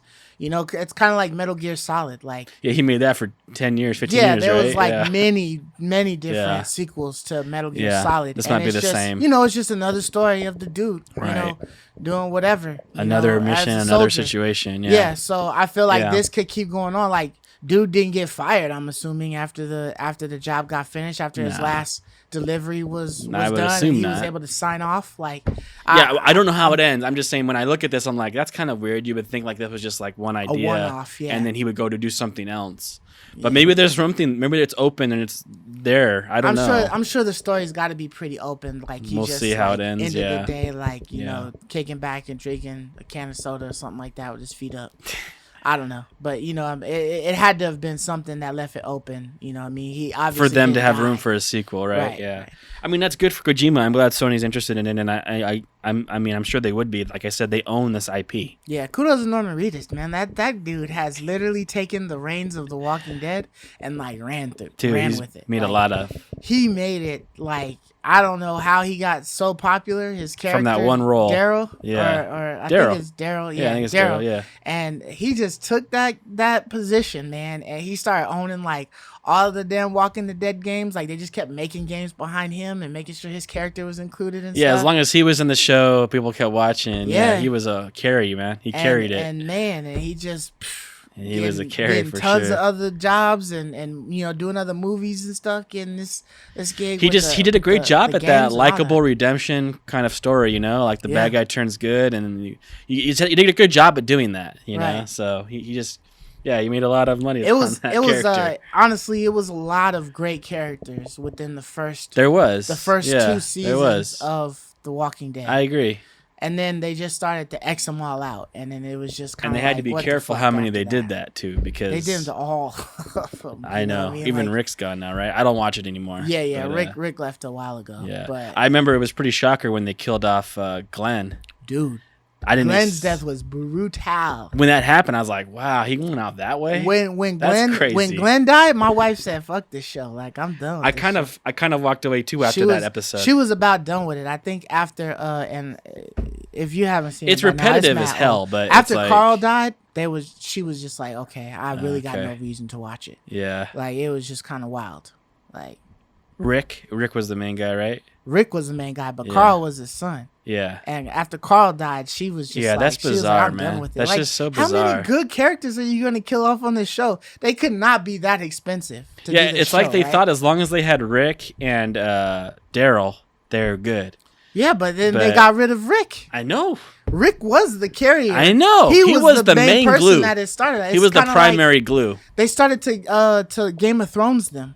You know what I mean? But like, it was weird. Like they prolonged it so long. You know, like Game of Thrones was just like, oh fuck, I thought this show was about this guy, but he just died. It's about these people now. I've been following this dude this whole season. Yeah, but now this was his story. Rick, and I followed this motherfucker for like 4 seasons, and now he's gone. More than that, it was more seasons than that. Yeah, man. and it's just like, damn. And then you trying to bring in the big bad that like off like mad characters. Well, I mean, we're off on a tangent now, but the problem was they just kept doing the cyclical cycle. Yeah. Right? And it's like, I want to see them like finally win. I don't know. It got really frustrating. Yeah. The last quick shot I have is at DC Fandom. Okay. October 16th of this year. Right. It's been announced that they're going to be showing Gotham Knights and Suicide Squad gameplay. Ooh. Yeah. Suicide Squad. Gotham Knights is a cross-gen title played on PS4, but Suicide Squad is next-gen only. So I'm really curious about that. Yeah, and I mean, what we had seen that little bit of the, I think it was like a trailer. or Yeah, something. it was 'cause a wasn't cool actual trailer. gameplay. Suicide But it was a dope. cool trailer, yeah. So I'm really excited to see this. So keep an eye out for October 6th. We'll definitely report on this. Yeah, for sure. And we'll tell you. And what we've we been think. waiting for news on Gotham Oh, Knights. yeah. So you know, Yeah. it was just a matter of time, and I guess they're probably pretty close to getting it done. So that's why. Yes, they're I'm showing it to pumped us for now. that, man. So Yeah, for so sure. yeah, that's your quick shots for the weeks, folks. Okay, that's what's up for the quick shots. Mm-hmm. So let's go ahead and get into the main topics. The first one we got for you guys. This one's about Naughty Dog. Basically, just really quick. We had talked about the multiplayer. That was kind of like hinted at like a few weeks ago, and then we saw that there was a job listing for hiring people for a Naughty Dog multiplayer game. But it looks like more word has come out that they were kind of looking for a more cinematic type of multiplayer game, which kind of leads us to that direction that you were kind of getting at, that you were kind of hypothesizing on, about it being like some type of a GTA type of multiplayer or something like that. Like a real But single this player seems like- experience with people around you. Right, Yeah. but this seems like they're trying to add some story behind this, you know what I mean? But give us that open world or whatever, because I couldn't see you having like a story or something cinematic In if a you're battle just- royale. Yeah, if you're just Right. busting in there to kill each other, you know what I mean? So that's interesting, and it's definitely, you know, I'm looking forward to hearing more about Yeah, it. How I you think feeling about it? Yeah, I think this definitely kills the battle royale rumors. Right. I do not think this is a battle royale at all. Or what did they call the other one? Forage or something? Yeah. What is Forage or something? Well, Forge Or is that Halo. that was Halo. Okay. Forge is where you can build your own maps and build your own games. Right. Which I don't think this would do that. Yeah. But it definitely, I think, in my opinion, absolutely confirms that this is not a battle royale, which I'm super excited about. Even though I do think a battle royale is a pretty good idea for multiplayer in this world. Yeah. I would rather the Fallout 76 route, the GTA Online route, where you have, because GTA Online has a cinematic heist, you know, you do with your friends. Right. Like, you have actual stories. Like, that's what I'm excited about. You know, like in Fallout 76, where you have an actual storyline. Yeah. And I just want NPCs, which I'm sure this will hopefully have all that. Yeah, You I'm know, hoping so too. characters and NPCs to do. Yeah, if you can get like PvE or whatever, Yeah, you know what I mean? PvE. Yeah. yeah, then that'll be pretty dope, you know, to Yeah, have some it'd be storylines with interesting to see how that would play out with like other people in the world. that. Yeah. Like, I mean, I could just imagine, like, you know, you got like a whole city area or whatever, you know, of a dystopia, and you know, there's different groups just out there, and you might encounter other groups, and you could be hostile or you could be, you know, helpful. pleasant or whatever. You know what I mean? Like where it's just like, hey, let's all survive together, or it's like, hey, I was trying to get this loot, so you don't have to die. You know what I mean? So you're gonna have to Like You're this, such a I dumb claimed guy. this chest already. You're such so a dumb guy, dude. you gotta go. You know. You gotta die. It's just facts. You know, it's the way it is, man. Yeah. Sorry. So I'm definitely looking forward to seeing more uncovered for this. You know. Yeah, what I mean? like I'm ready to see more what was revealed. it? Druckmann and them. They had like a interview, and they say they are aggressively hiring. And there was a little bit of backlash because we reported on it last week, and they put that hiring note out on Twitter. Right. And a lot of people, dude, like in the comment sections, I don't know if you read the comment sections at all. I did not. But a lot of people in the comment sections were like, screw multiplayer, give us another standalone game, Yeah. And I didn't really care because we already got Last of Us 2. This was supposed to be just like an additional thing. Some extra. So it's like just But at cool. the same time, they could have been working on a new right, which IP we've talked or something about like that. many before on other games, right? Where like we actually put all their energy towards, like with the GTA. I don't want remasters. We Yeah. talked about this. I want a new game, right? But from at least Rockstar. this is new. But this is going to be Right. new. And they said here that we're hiring aggressively. I want you to be a part of bringing a cinematic experience between players in our new standalone multiplayer action game, right? And we promise this is going to be similar to a standalone experience. Okay. So they're like promising that you're going to be getting like a standalone feeling experience here, but it's in a multiplayer setting. Yeah, and that's So that just solid, excites man. me, dude. Yeah, that's solid, dude. I don't know how you can be mad about that. That would just be finally. We haven't really had a Naughty Dog game at all that's been multiplayer, right? Right, because So- I mean the stories of The Last of Us 1 and 2 are great, but it's really the world. Right, and That's one of the most perfection. interesting things. Exactly. Like when I think about why I like The Last of Us 2 so much, it wasn't necessarily the story. Right. What I liked about there was plenty of issues that we had with some of the story. It wasn't you know what I mean, but really my cup of tea, but can I deny that it's probably, in my opinion, the greatest replication of like attention to detail in any game I've ever seen in history? Yeah, dude. I think it is. Like, I think it's the standard for like, it's so incredible what they did, and you cannot ever take that away from them. And so that's what I want. That's why I was like, I'm cool with the Battle Royale, because I get that perfect attention to detail world they made. Yeah, because you imagine, mad and attention playing to that detail again, and like some freaking just like a Battle Royale type and of like thing. That dude would be lurking nuts. in like the bushes and stuff. Like, dude, that's like intense. That would be pretty intense. So it's like, that's what my mind was thinking. Like, I'm totally cool with this. I'm glad that they're going this route. But this is a better just direction. Royale But this is route, even a better direction. Right. It's almost like beyond my wildest dreams, in my opinion. Right. Because if we can get that, like you said, what I cared about was the gameplay and the attention to detail. Mm-hmm. And if I can get that with my friends in a story we can do together, that's like what I've been waiting for from Naughty Dog. So this is nothing but good news for me. For sure. I love this news. Yeah. So on to some new news. Another news is basically there's like this rumor that what is the guy's name?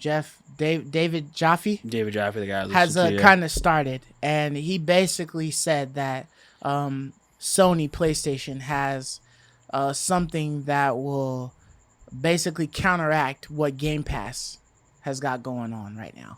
So there could possibly be some type of a service that Sony offers later on, sometime in the future, where you'd be able to get access to a whole bunch of games for a small fee, maybe something a little bit more than what we pay for PS Plus yearly, and and be able to have access to some great ass games without having to do too much. And that would be interesting. So yeah, David Jaffe, which guy I reference him a lot because I do like his content and I like his take on things, because he's one of the greatest game developers ever. He made the original God of War, the original Twisted Metal. That's all from his mind. So like, he's really great at what he does. He's a little bit eccentric of a guy, but I really like him. And he let it know on one of his streams that Sony has let him know that they have a Counterpunch for Game Pass. Mm-hmm. He admits he doesn't know what form it will take, when it will be announced, but he says supposedly they do. I guess my rumor, not rumor, my your thoughts? Yeah, my I guess stab at the dark. I have no idea what to call it because I have no way to prove that this is true. Yeah. But I think it might be like a timed exclusive kind of thing. Like, you can pay a monthly fee and they'll give you access to like all their like older first party exclusives, and you'll get new ones as well. But I think there'll be like a window, like a 3-month wait. Like maybe like after 3 months, then it'll get added to this service. And you'll have it in your subscription. I can see that happening. That wouldn't be a counterpunch to that wouldn't be like an effective counter to Game Pass though. It would be nice, but it wouldn't be on so par if you with had Game every Pass, single Game Pass is giving you day one. So right games. But I can't ever see, this is why I don't think that's, so you don't think it'd be worth it, like you had a subscription to, let's say, PlayStation Pass, right? And it's basically you have access to every single Sony first party exclusive, every one of them. So all the ones that have been existed, Last of Us 2, everything that's been out, everything I've already played, everything you've already played, but a lot of people might have not played it. Right. And Forbidden West comes out February. You don't. It's not worth it to you to just wait 3 months and get it for free on PlayStation Pass. So, if I was me before the podcast, then yes, it would have been very beneficial because I'll wait. But if we're sitting, I'm asking you as consumer Joe, you don't have a show to feed content to, and you're just like an average consumer, right? I think that would be a good counterpunch. I'm paying $10 for my Game Pass, and I'm paying $10-15 for my PlayStation Plus, and I have all the games now. Yeah, it would be a decent one. But when you're still looking at everything that Xbox will presumably put out, Xbox themselves will be day one on Game Pass. So it's all there for free early, like, as soon as it comes out. Right. But you've got to wait on PlayStation. It's kind of like, damn, why I got to wait 3 months? No, it's definitely... why is Xbox able to do it day one, but I got to wait 3 months for PlayStation? It's definitely a hand-me-down version of Game Pass. Yeah. But this is why I think it's different and why it's not quite the same. Why you think it's up to par? Yes. Okay. To Game Pass, even though you're waiting 3 months. Mm-hmm. Because, in my honest opinion, I don't think Xbox is putting as much heart, soul, effort, money, and time into making their first-party games like Sony does. Mm-hmm. And I think that's just apparent in the quality that you see. They are not making Miles Morales. Microsoft has never made a game anywhere near as good as that. Maybe Ori and the Blind Forest is like the most beautiful game they've made. They're not making Uncharted. They aren't making Ratchet and Clanks. Like, Sony is a whole nother level of production. And that cost tons of money, hundreds of millions of dollars. I bet you they put more than $100 million. But you said so yourself that Microsoft got way more money than Sony. They do, but they're just not doing what Sony's doing. So it just can't be. I don't know why that is. I don't know if they're spending all their money. In my mind, I think they're spending a lot of their more of the competition. Yes, I think they're buying these Game Pass games, right? Like they're buying access to Outriders. Exclusivity on Game Pass, right? Like that's where they're spending their money. Sony's spending it in developing games. Microsoft is spending it in acquiring titles for their Game Pass system, like Netflix would. Yeah. And just because Microsoft has, $7 billion in the bank doesn't mean that they're giving Xbox unlimited access to that. They have a budget, right? So I'm sure Phil Spencer has a limit and a budget, and he's doing all that he can with that. And I think he's choosing to spend his money in acquiring games that already exist rather than spending it in developing first-party games. And so because of that, Sony has to make their money back. I don't think they can do what Microsoft is doing. I don't think they can just give it to you for a subscription. I think Sony wants to do both. They want to make all the money they would normally make from launching their games like they normally do and have a subscription service to get it later. But in that same respect, like, don't you think eventually Xbox would catch up? Like, they've bought enough damn studios. Like, you don't think that like a Bethesda or an Obsidian or one of these other damn developers that they've purchased could create like really good top tier quality stuff, and then now you're getting that stuff for day one on Game Pass with your fee? Okay. As opposed to paying Bethesda's close. I don't think Obsidian has ever made a game that's as awesome as any of the really big Sony first-party games has. Bethesda's close. Well, I mean, Obsidian technically made Fallout New Vegas, right? Yeah, they made Fallout New Vegas, and that was they made the most recent, the space one. Yeah, the Outer Worlds. Outer Worlds, which those are good games. But is that on the same tier? Last of Us? Is that Naughty Dog? Is that Miles Morales? Is that Ratchet and Clank? Is that God of War? I don't think it's on that level. Are you talking about like production wise? I'm talking about production, quality, all of it. Gameplay. I don't think it's on the same level as those Microsoft first party studio games are. It's not as good as Forbidden West is going to be. Like, I don't think there's any way.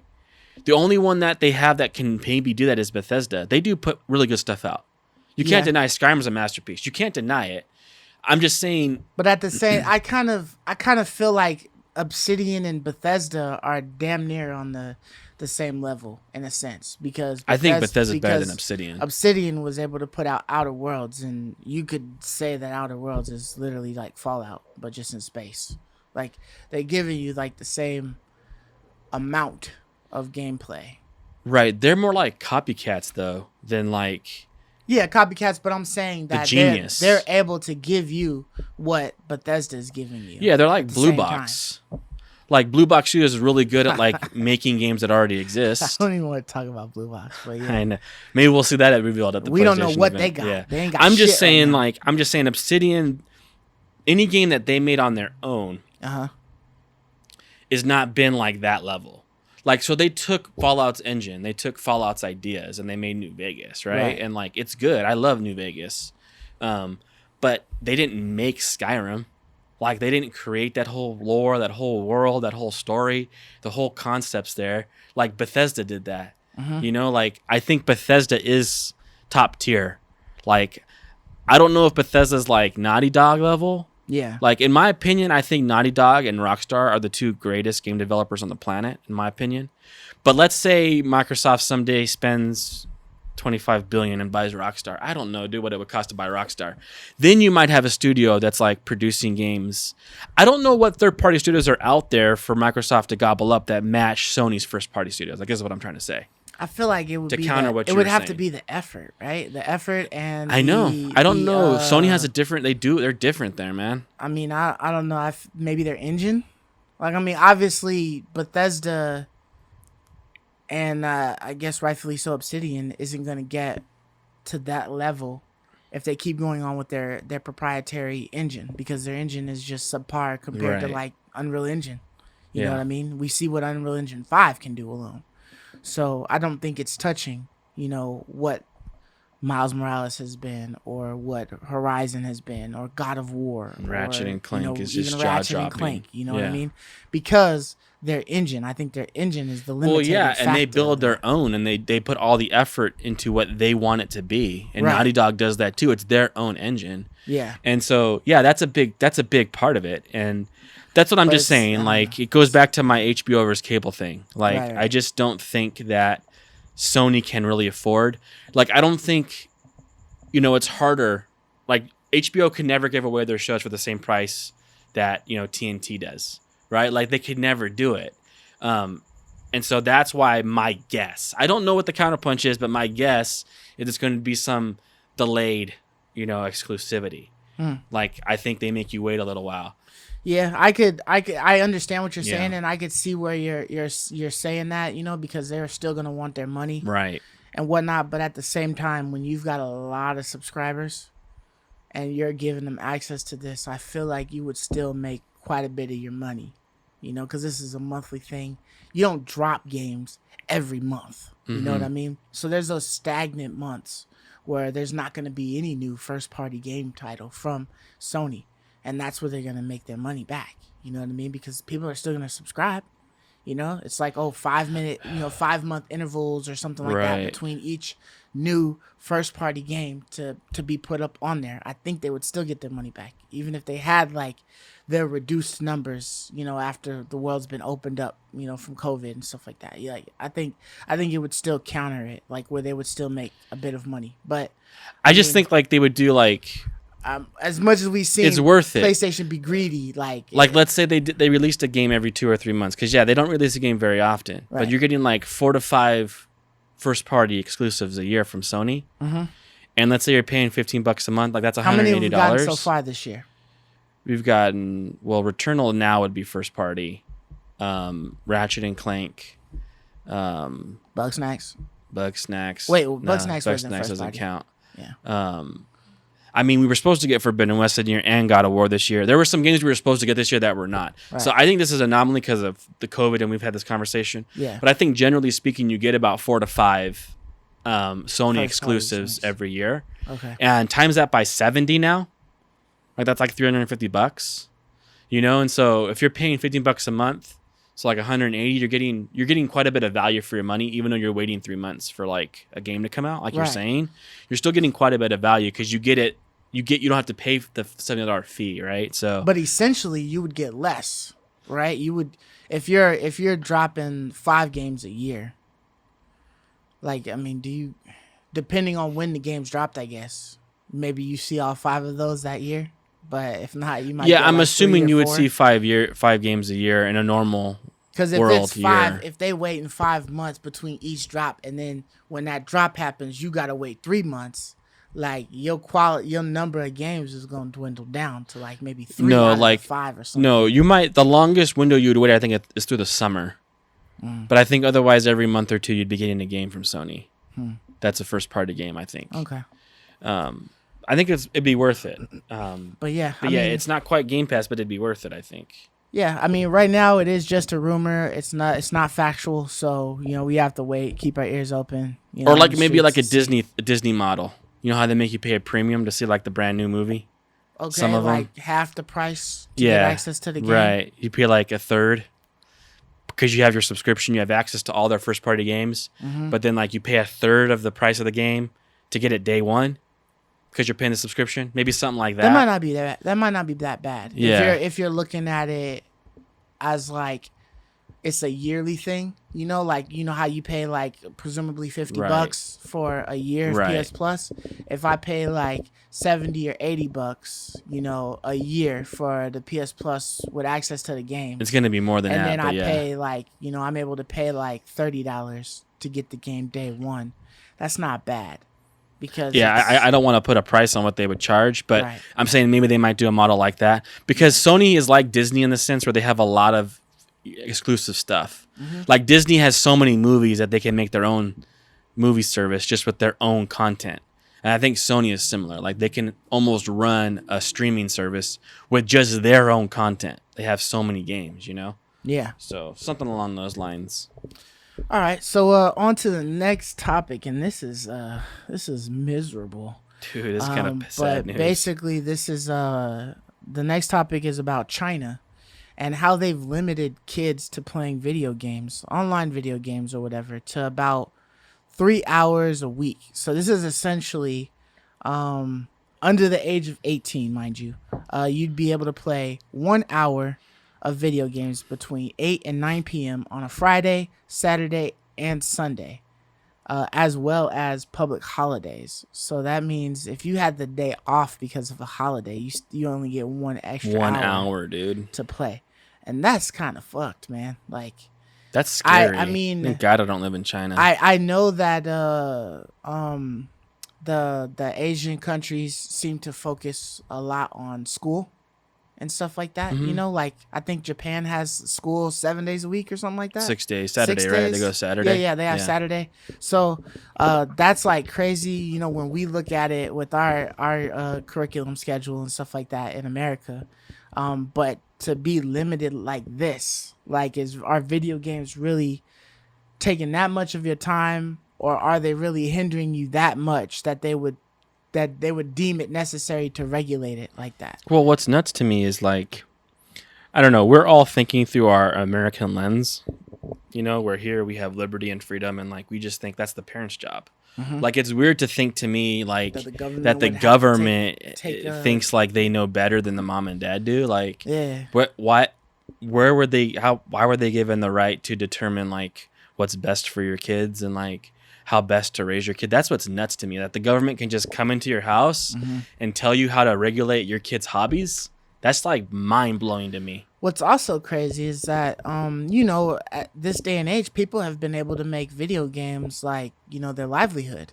You know what I mean? Kids have been able to actually bring money into their family, their homes, at a really early age, just because they're really good at it, at a game or something like that. And some of them neglect their homework, but I'm sure a lot of them are allowed to do this because they've done well in their studies. You know what I mean? But yeah, like, how can I get good if I'm only given an hour, 3 days a week? well, here's another each kind of day? like dark facet to this. Or if you're on the teams, the video game teams, and you're young, you're below the age of 18, how do you practice? You don't. With the rest of your people. Like, you don't They've stop, basically said no games at all. essentially. This is almost no games. You play 1 hour on Friday. That's it. I can only imagine the servers and whatnot, This is over basically there. the They would be country bogged telling down. you can't play video games anymore. Like, let's pray like nothing like this ever comes out here. I don't think we would allow it. No, Americans wouldn't allow this. I mean, we're way too freedom driven. But it's just shocking to me. And like another dark facet behind this is like, I was reading that like 95% of like Chinese games that kids play are all free to play. So there isn't no like, Miles Morales launch day one making money. It's not like that over there. So how is China, and it's like a huge industry, how are these Chinese companies going to make money now? Like if their kids can't play games anymore, Yeah.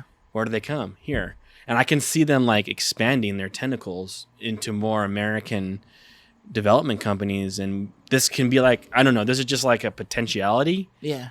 And we're like last month or a while ago, we talked about Tencent purchasing Sumo, an American company, and like I can see that like happening more when you have a change like this, because where is Tencent and some of these places supposed to go to get their revenue? The money, right? Yeah, where are they going to get revenue from when they can no longer get it from their own citizens because the government says they can't play anymore? Right. Like it's just a lot of bad things because of this. This is one reason why I was saying before too, why like if I was an American company, I know that was a huge bag of money they were given. I wouldn't want to be purchased by like a Chinese conglomerate or a development company that has tendrils from the Chinese Communist government. Yeah. Because like then my games would be, who knows what they would do. If they can do this to like the kids of their country, like I just wouldn't want any part of it.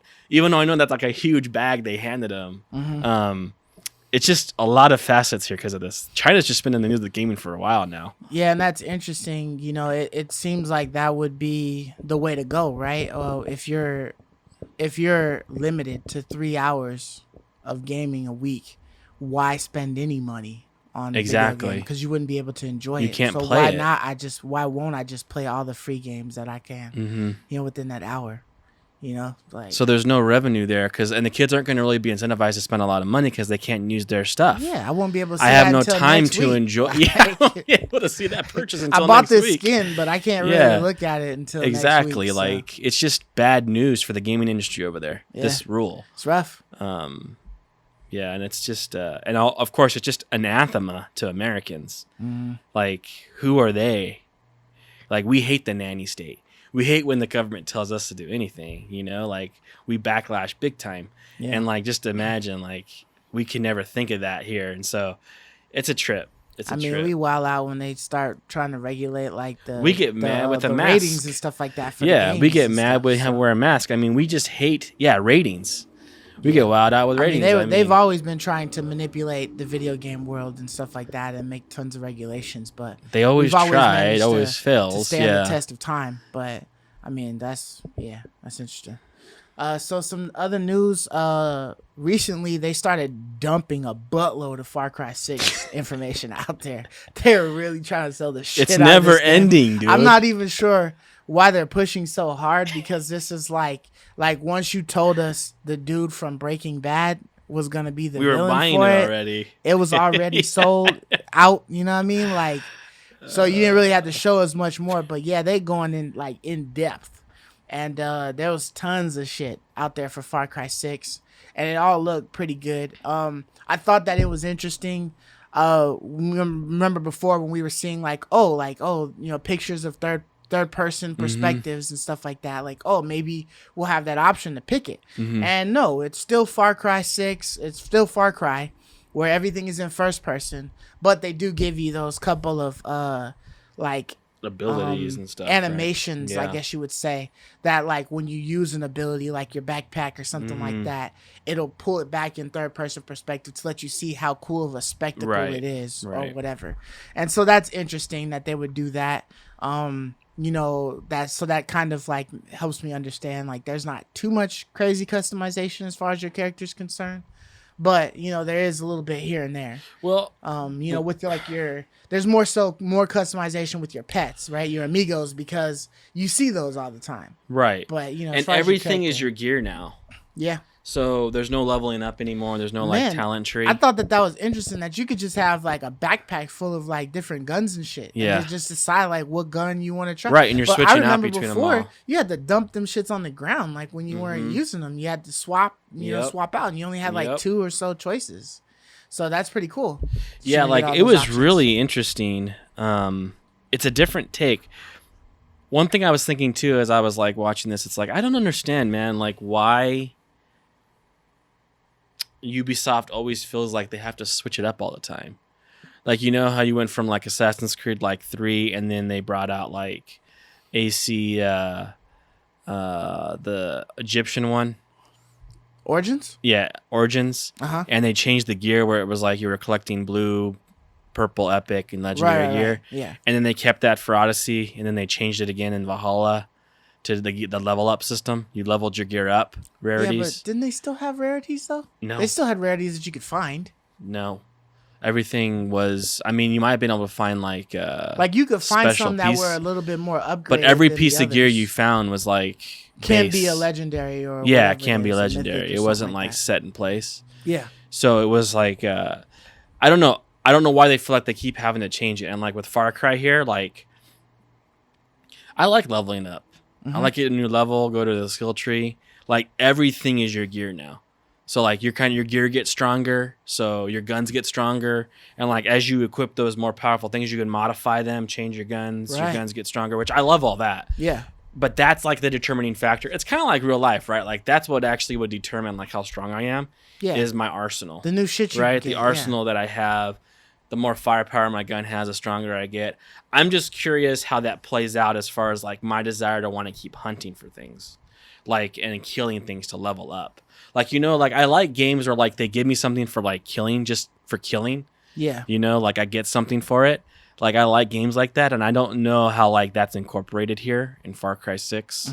So I do like collecting gear and all different sorts of loot and modifying it and upgrading it and finding new, parts and pieces. Yeah. I just also like myself getting stronger, like as an individual, too, like upping my strength, upping my stamina, rather than just a piece of gear like giving me that, So I don't know where you stand on that, but Yeah, I mean, it's just different. I don't mind. I feel like you and the gear are like 1-in-1. Like the better gear I get, the stronger I get. You know what I mean? I'm not necessarily running around punching everybody in the face, but I do know if I'm sneaking and I knife you, you're gonna die regardless. So that's a given. So then my next thing is like, okay, how fast can I shoot you to death? So by getting better weapons or being to upgrade this, pissant of a shotgun, it's a little bit stronger until I can find that better, 12 gauge or automatic shotgun or something like that. You know what I mean? I don't mind that. And then you have that option to go to that. Maybe it's got like some kind of quirk. I like how they were talking about like some of the gear will help you out, like the gloves that if you wear them, if you get caught on fire, it immediately puts it out, so you don't have to worry about being burned alive. All of the different aspects of the stuff. This almost seems like they're trying to have you make builds now. So like that you could essentially have a small that's mini exciting. build I like to the builds. be able to go through the world. And I mean, like, what do cool. you think though if there was like if Destiny switched to like there's no more level, all there is only gear, Is loot. and so you level up your loot or whatever, and that's your light level. I mean, they kind of already have done that. I mean, that whole leveling system thing is just like another way to make you grind at the start. But then once you get up to that max level that you can possibly get, everything is based upon the loot that you get, right? The newest piece of chest armor or something like that has a better light power than your last piece of gear. Until you But get to isn't that it max. isn't it just like fun though also to have one additional thing to look forward to? Like for instance, World of Warcraft. Like it's fun like looting things and finding gear.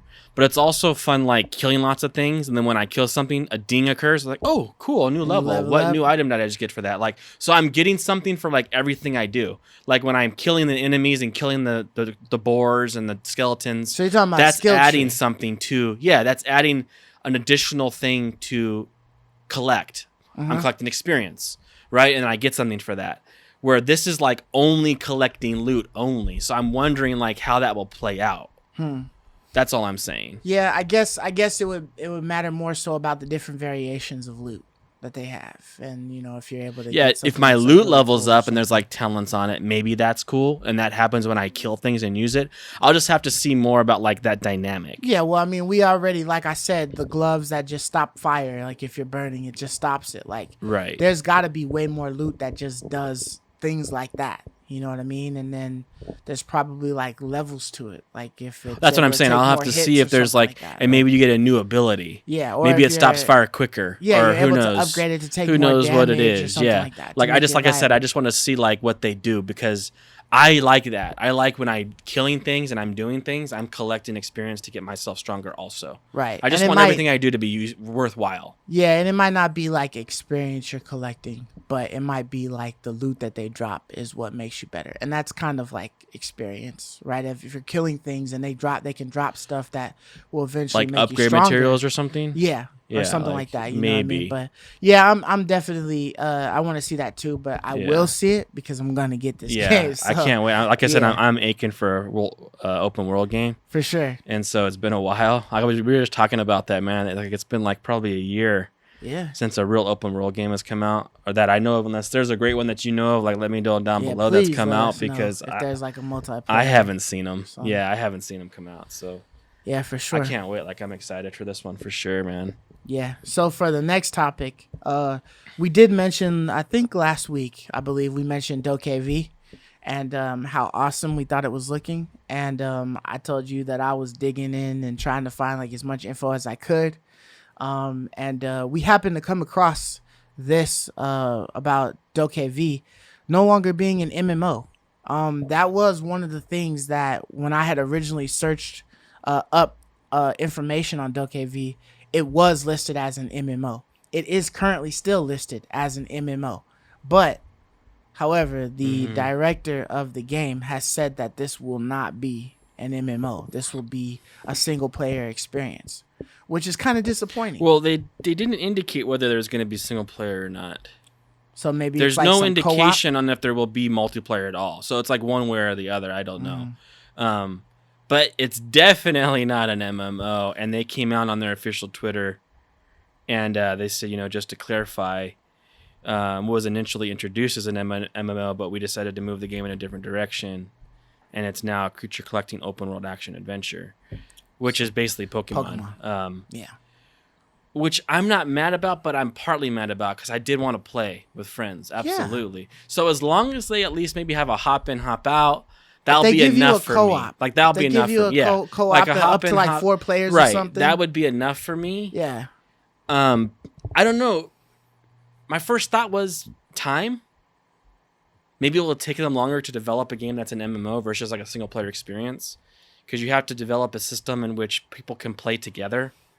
In real time. I feel like they already developed an MMO system with BDO. Yeah. But again, BDO was extremely intricate, and for them to do this to DokeV, I would definitely see that as a fail, right? Because they were trying to make this game so that a parent could play with their child, on this game. Obviously, 7, 8 years old knows how to, work a joystick and stuff like that. Right.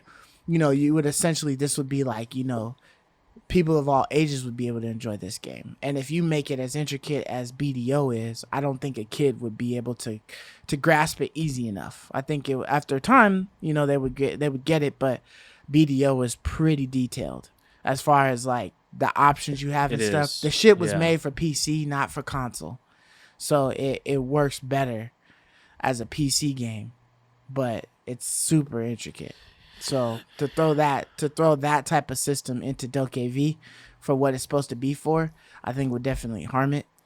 They would have to make it more streamlined for like MMO. That's what I'm trying to say, which is why I think like there might be a time thing in their mind. Maybe. Because you're right. You'd have to streamline it more for that environment. Right. Versus where if it was just single player, all you have to worry about is one dude watching the screen at any one time.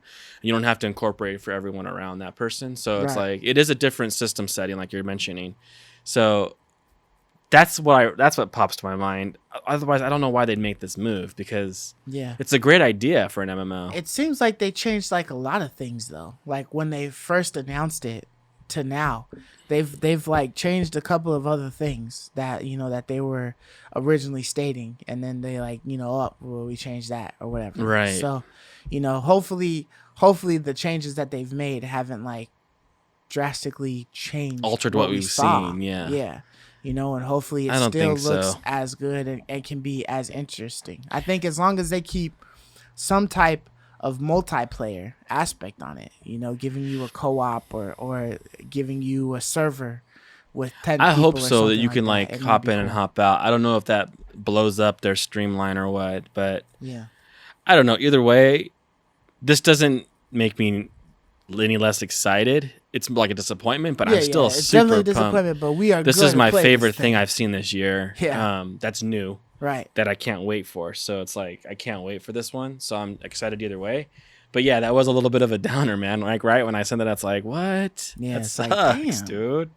Yeah. Just too ambitious, maybe. Just a little bit too ambitious. Yeah. So the next news we have is kind of like this.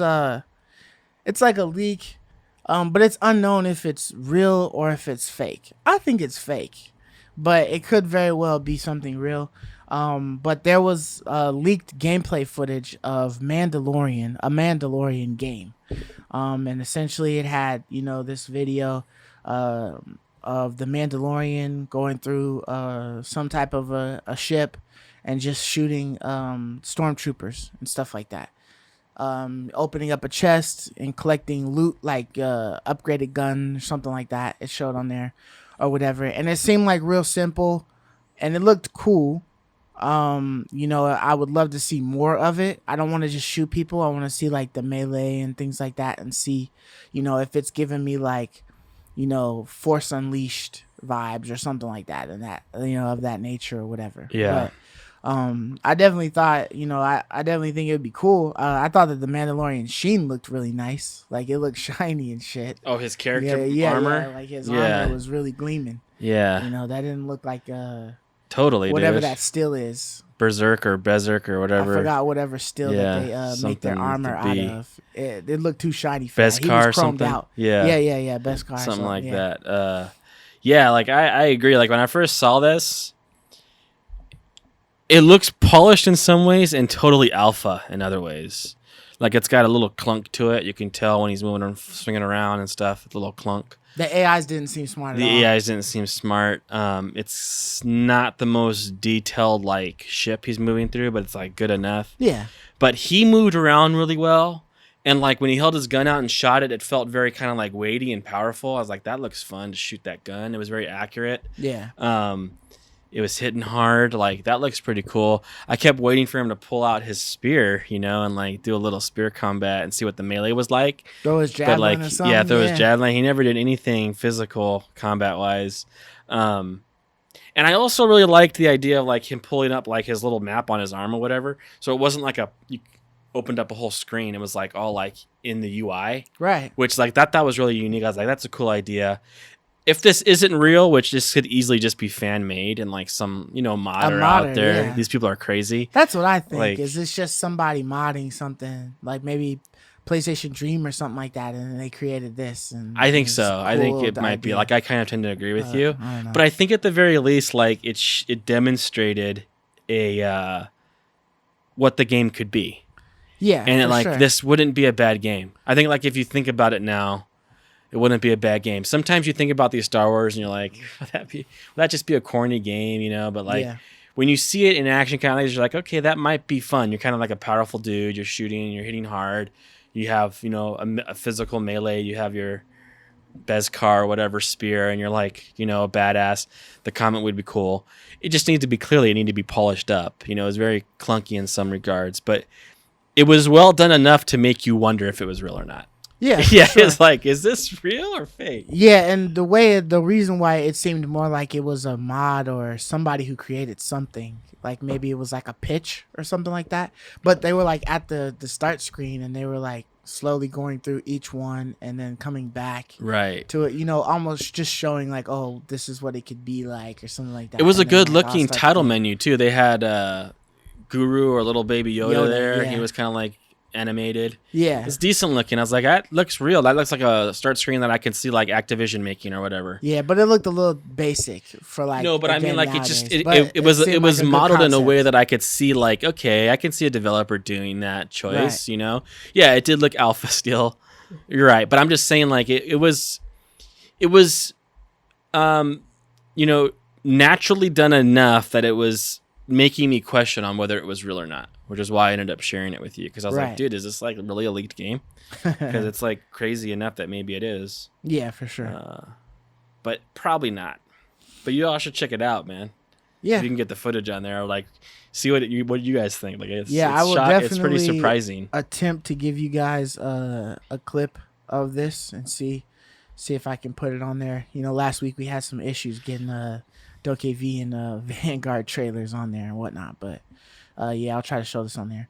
But for the next thing, Deadspace. So they just recently showcased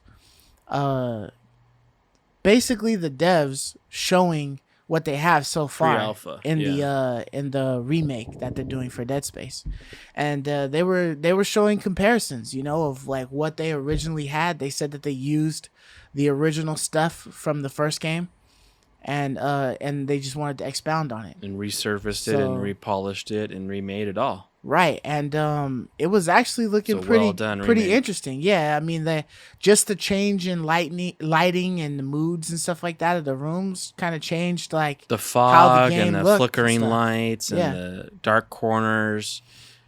Totally changed the ambiance of the game, man. Like a whole different experience. I mean, one thing that I kind of I didn't like was the fact that your character was kind of missing in the dark.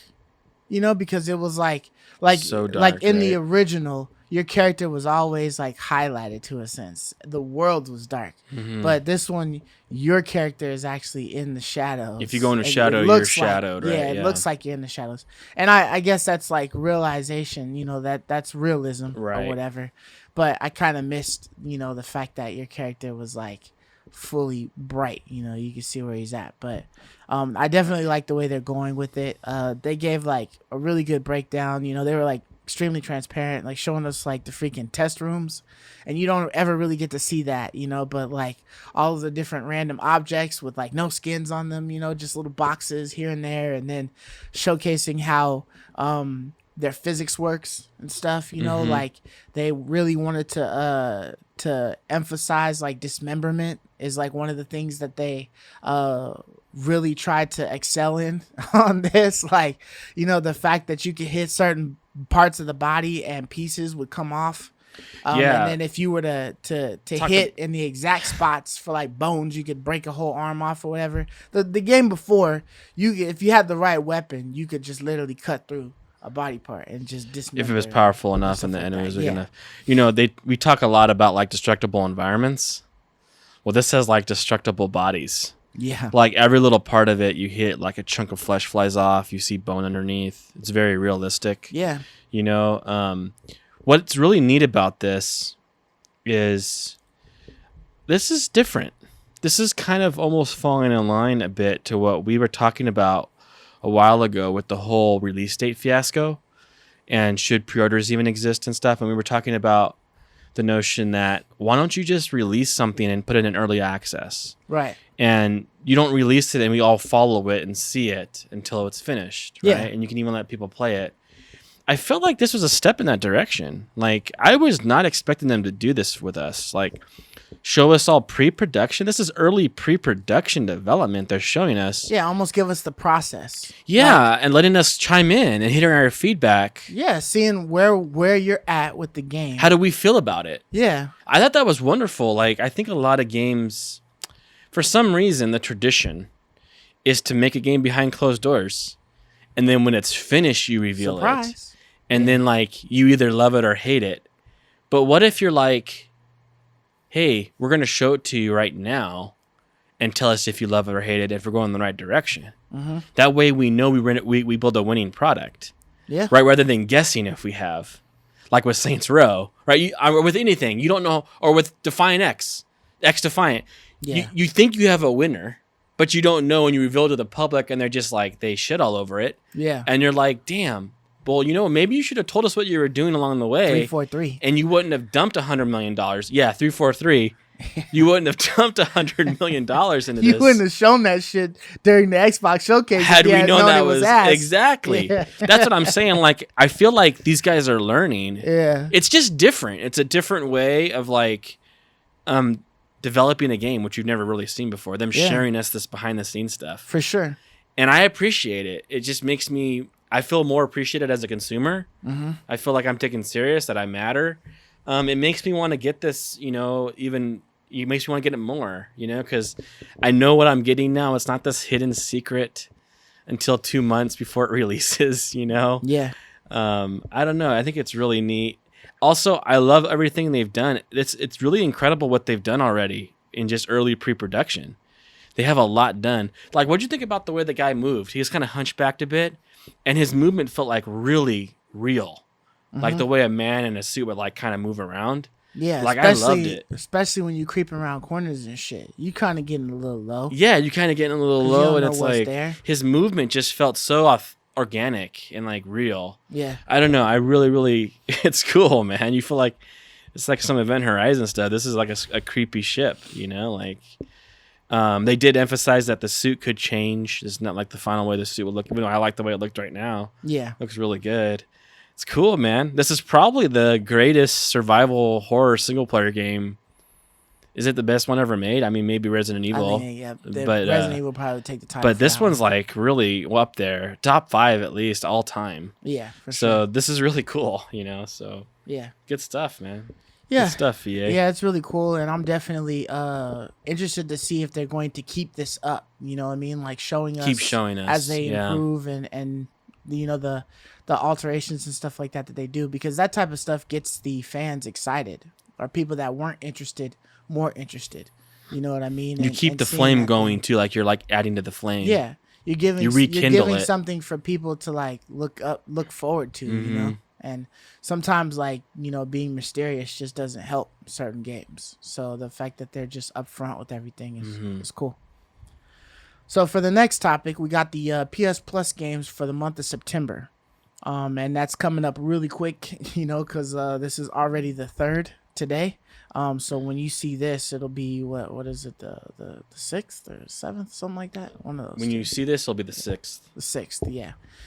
So we have 3 games. We have Overcooked, All You Can Eat. That one is a PS5 exclusive game, or the PS5 version of the game. That's the only one that we're getting on the PS5. And then you have Hitman 2 and Predator Hunting Grounds. Both of those 2 are PlayStation 4 games, so everybody will be able to get those. Hitman 2, I heard that it got pretty good Metacritic, scores and whatnot. Yeah, in the 80s. That's cool. And I heard Predator Hunting Grounds was pretty shit when it first came out. 82 for Hitman, 84, 88 for Overcooked. Yeah, Overcooked. I think people really 8.3 by users on Hitman 2. Wow, that's really high. What about Predator though? Predator. What was the name of it? Predator Hunting Grounds. I heard people shit all over this one, but let's see what the score is. I did hear they did some improvements recently, or over the time. It's not loading here. Give me a second. Okay. Yeah. Have you played any of the Hitmans? Yeah. I mean, I played Hitman 1. I think I played Hitman 2. I can't remember. But you played all of the the first one at Hitmans least. I haven't played any of them. Oh, okay. I might have played the first one. Oh, dude, Predator Hunting Grounds, trash. What did he get? 56, dude. Woo. That's really low. Hey, man, it's close to a D. Yeah, it's failing. Yeah. The games rarely get that low. That's like really low.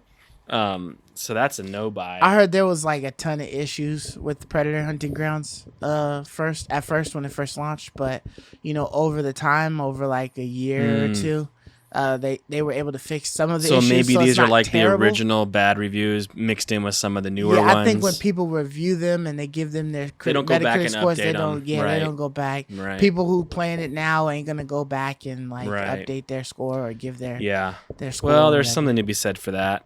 Yeah. This came out just last year. This Predator Hunting Grounds.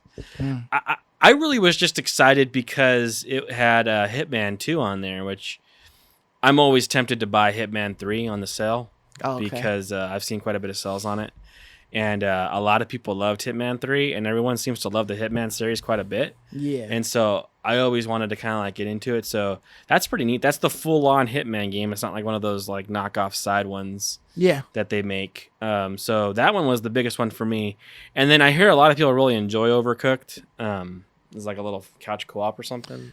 Yeah, I heard you can just pop in on it, do a couple of games. You can play with friends and stuff like that. I never got into it, but I hear a lot of people really like it. But Hitman 2 is what got me most excited. For me, on the PS Plus monthly stuff, if there's just one game in there that's like new to me that I haven't played, like I'm excited for it. Yeah, I mean, it's always something nice to add to the library, because I feel like somebody eventually will play it on my PlayStation or something. But in all actuality, none of these three do I even really care for.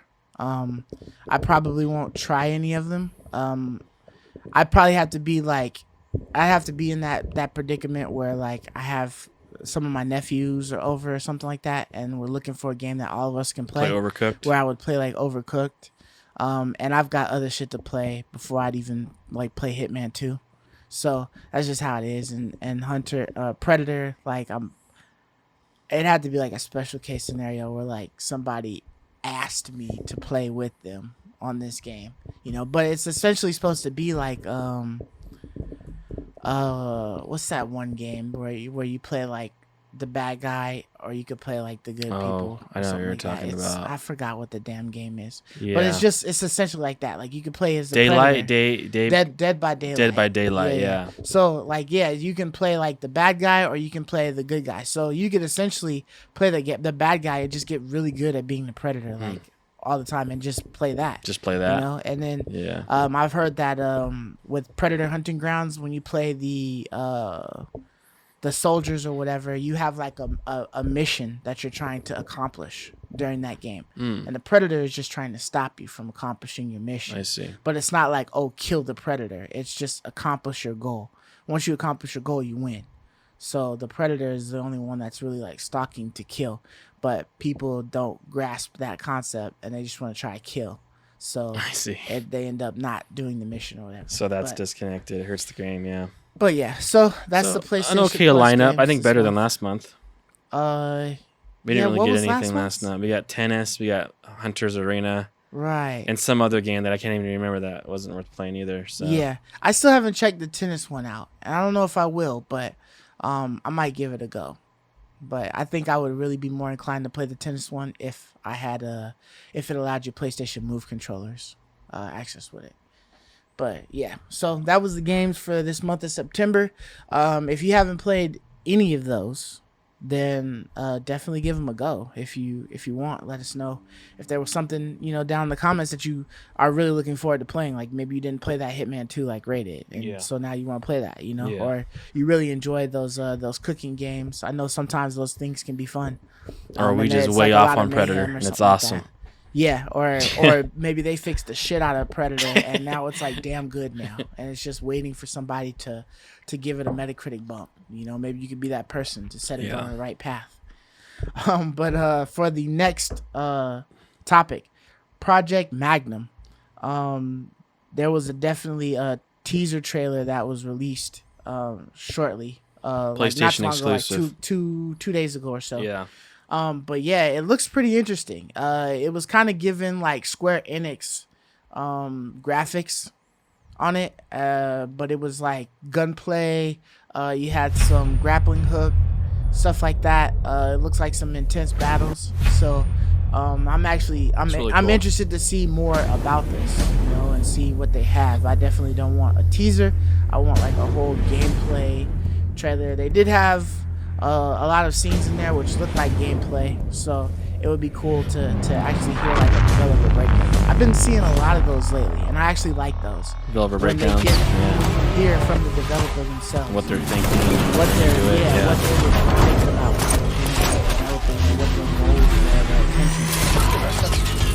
I agree.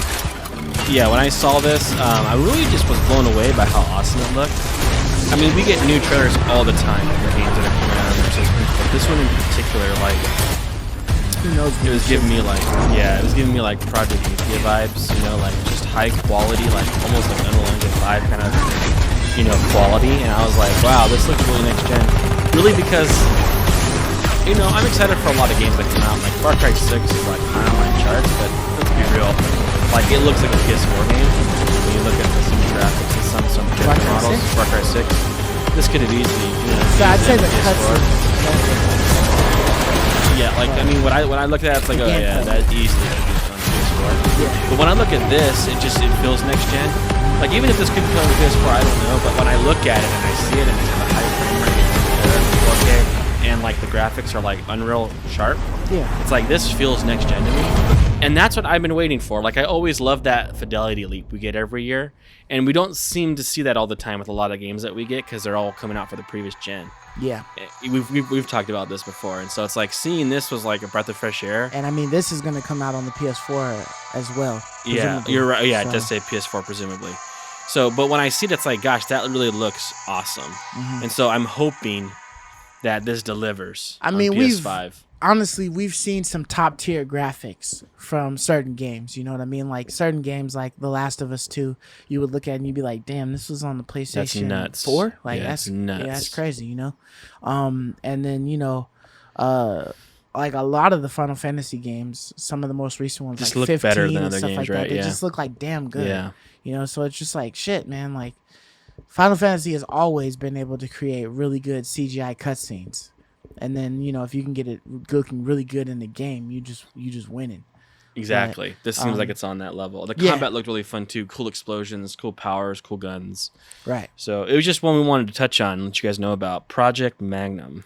For sure. So be on the lookout for that. That is a working title, it says in the description thing. So maybe they change it, just like Project Athia was called what? I don't even remember. I can't remember now what it was called. Yeah. So the next topic is about Cyberpunk.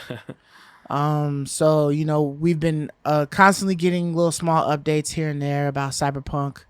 You know, that they're trying to improve. You know, we just talked about them adding 3 new modders to their team to help with production and upgrading the quality of the game. But we have heard from the developers that they are not guaranteeing that there will be a next gen version this year.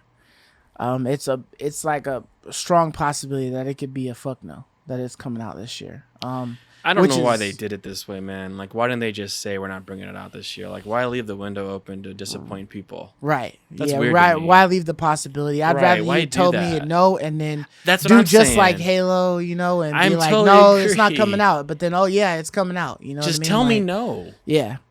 That's what's so weird. What a weird... You know, it's back to this lying again. I mean, I don't want to sit there lying, but it's like it's back to this wishy-washy, you know... What is going on? They haven't learned from their mistakes? I mean, I don't even see it as like... I don't see it as lying. I see it as like leaving that air of uncertainty. You know what I mean? Like, they've been working on this shit for so long. And for them to have not stayed on that track, like, they gave us the timeline of what they wanted to do. And you mean to tell me that the next gen consoles wasn't on your top priority list? Well, what I'm saying is it seemed like all of this fixing you would do would help you to get to that point, to put it on, you know, the graphical updated version for a PS5 or a Series X.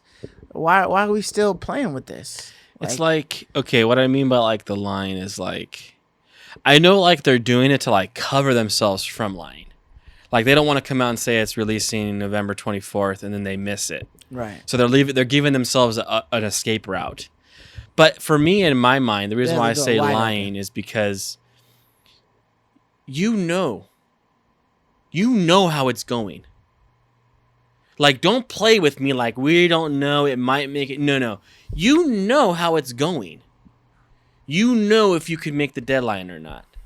It's not this we don't know. That's what I mean by lying. Like, don't pretend like you don't even know. Like, you know how it's going. If you're so uncertain that you don't think you can meet November, then push the damn thing. Like, you know that. You don't have to play with us and pretend like you're just as confused as we are. You're the one developing the game. You're behind the curtain every day, not us. Mm-hmm. So don't pretend like, you're you're just as lost as we are. Like, you know if you can release it this year. I don't buy it, Like, it's like when you tell your boss he wants you to get something done, you're like, I don't know if I can, It's like, no, the boss just wants to know if you can or can't. They don't want to know what you might or might not do. Like, that's more so what I'm saying. Just push it, man. Like, just come out have some balls. Like you're saying, I think I'd be happy. I'd be fine. Just tell me you're not ready yet. You know? Then like this whole wishy-washy mentality. Yeah, for sure. So, that's a unfortunate. Like I had said many times before, I've been literally waiting to play this game. Because I thought it was an awesome game. And I just been waiting for them to finish all of their bullshit so that they can give me the upgraded version for my PS5. Same. It's just like I've got the system. I Sitting on want my shelf. the games to be for that system. So give me the upgraded version or whatever, and pray I don't gotta pay for the upgrade. But we'll see where this takes us. Maybe we're lucky enough that they fix all their shit. Maybe the modders push forward their predictions, by adding This it is to like the team. But this is like the modern day No Man's Sky, right? Like they're just gonna keep constantly updating it. it's like an updated No Man's I Sky, wonder yeah, if for sure. like They said that they were going to be adding a lot of stuff to this thing. I wonder if trying to like win every people back. time they release a new patch, a new big update on this thing, a whole new batch of cells go through. I And don't they're know just if constantly sales making go money on through this. or if it registers that more people have logged in to play their game once they've added. I'm a just new curious, play like their patch or numbers, something. because I this think there's seems like something that notifies that they would be able to look and see like how many people are playing their game. If you're playing online or whatever, like there's got to be a way that they're able to see like, okay, how many times has this game been played this year or something like that. I wonder if you make more money continually soft launching a game than just hard launching a game. Like almost like this is like they stumbled upon a little secret here. Because I'm really curious. Imagine like let's say it came out this year in November, and it's like a soft relaunch for the PS5. Yeah. I wonder what what the sales numbers would be. I wondered if they like would all of a sudden get this huge influx of sales again, just like they got back in November, and it's like they got to double up. Technically, it would be like a purchase, right? I Yeah. think Sony would consider that a purchase. They send you a receipt for anything, even if it's free. So Yeah, that'd be like a so- purchase to get the PS5 version. So technically, you would have a new list of sales. And maybe there's just a whole bunch of people who like sold their version and then they had the soft launch and they just end up buying it because it's the new PS5 version. Yeah. And you have this new influx of sales. And I would just be curious to see like the kind of money they make on the soft launch. For sure. So like maybe there's like a lot of money in this debacle, because they made a ton of money on launch. Yeah. But I'm curious, like whenever they have like these big patches and they all get revealed, if like people like the next group of people who were holding out buy, and then like they have another big patch and like this other group of people that were holding out now they buy, and like eventually you just keep getting these sales over the course of time. Yeah. Kind of like this No Man's Sky model. Yeah. I know. I did see that. They had their sales had gone up once it had come back onto Exactly. the PS, They've been like the number place- one on the PS store sales again. Yeah. That's what I'm saying. It's like this weird little weird thing where like this F up is like all of a sudden giving them a cyclical cell. Well, it just keeps cycling. The cells just keep cycling. Yeah, yeah. And it's like, dude, maybe they stumbled upon like this continual code? the cheat code, yeah, of like continually having a game launch and make money because you're waiting for it to get better. Yeah. I don't know. I'll tell you what Weird. we're waiting for though. It's September fucking 9th, Dude, man. finally. So everybody mark your calendars. September 9th is the day that your life will be changed. Sony says that they will blow your fucking socks off. And basically they're gonna do a showcase. I don't even know what time they're doing. Oh, they're doing it at 1 p.m. Pacific Standard Time if you're on the California side, the West Coast. So yeah, I mean they've been trying to like slang this shit all over. It's not like no simple little like state of play where they give you the notification like a day before. It's like, nah, they gave you like a good solid like week and some change beforehand, and they got a commercial for the shit. So that means they ain't fucking around. Like I'm thinking this is definitely some Ragnarok. Totally. Guarantee it. maybe we see some Forbidden West, some that we haven't seen, but I mean, who knows? I know you had some thoughts on it. Yeah, so like first and foremost, we talked about the rumors last month, a few weeks Yeah, ago. right, and then it never happened. It never happened. But two things. First thing is, I think this is like my crazy. I guess not. It's not crazy, but It just seems to happen a lot. There's like a leak for a game or a showcase to come out like at a certain time, and then it doesn't. But then like a few weeks later or a month later, it does. Mm-hmm. So I'm always thinking that, I've said this last week before, they just push it back. that when they hear word that something's leaked, they just shut it off and they wait to launch it on their own terms. And that's what this feels like. I bet you there was word. I bet you the guy who was leaking out, kind of like what you were saying before, when these people leak a show's coming, they're usually dead on about that. Yeah. It's about what kind of show and what will be shown that they're never dead on about. Right. So I do think that they were right. Whatever they were hearing, they were right. And I just feel like Sony is like totally like, nah, dude, we do things on our terms. We don't let anyone leak anything. You know, we do it the way we want to do it. And so they just held off until now. Yeah. And it's so crazy because we talk about this too. Like, you know, they weren't at E3. They weren't at Gamescom. And you feel like Microsoft is just like building up this steam. And Sony's like getting trampled. They're just behind. And then a simple tweet, a simple blog post, and the whole world now is back on Sony. And they've stolen everything away from everyone else. And now all anyone cares about is this. Yeah. And the last point I'm going to make is we talked also about what would we see. Mm-hmm. And I emphasized, well, it depends. If it's a state of play, I think we just see like Canna, some pissant games. If it's like an event, then I think we see the big kahunas. And we got the event, dude. Yeah, this is a showcase. This is not a state of play. And they described that they were going to be showcasing some of PlayStation Studios games.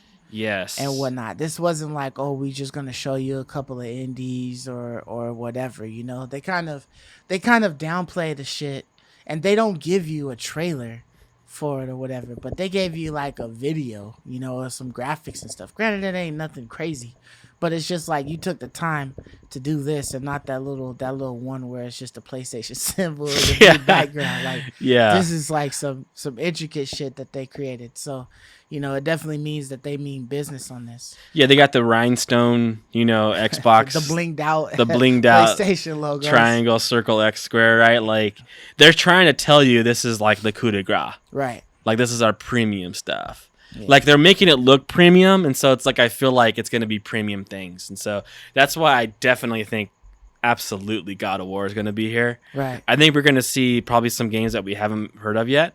Like new announcements, I think, to hype us up. Yeah. This is going to be hype sesh, dude. Like, it's going to be a total hype session, man. So for sure. I can't wait for 40 minutes long, they say. 40 minutes long. Yeah. So that's going to be sick. This coming Thursday. Next Thursday. I'm definitely 1 p.m. ready Pacific, for it. So I'll be on. Yeah, I got a meeting, so during that time, so I'm gonna be like half focused on the meeting, trying to watch what goes on. I'm gonna set my lunch break at 1, so like I'm good to go. Yeah, man, for sure. So like this is sick, man. But on some disappointing news, but it seems to be like they are really going for it. They've been going for it. They're sticking with it. Some news about Horizon. And that they will not be offering a PS4 to PS5 upgrade for Forbidden West, which is interesting. So it's like you buy the PS4 version, and you just gonna have the PS4 version. If you get a PS5, you would have to repurchase it to be able to get the PS5 version. So, I think that that's kind of crazy, cause right, they trying to get you to double up at that point, right? Or not buy it at all. Right. It would be like you either settle with your PS4 version, or you wait and then just get the PS5 version when you have the PS5.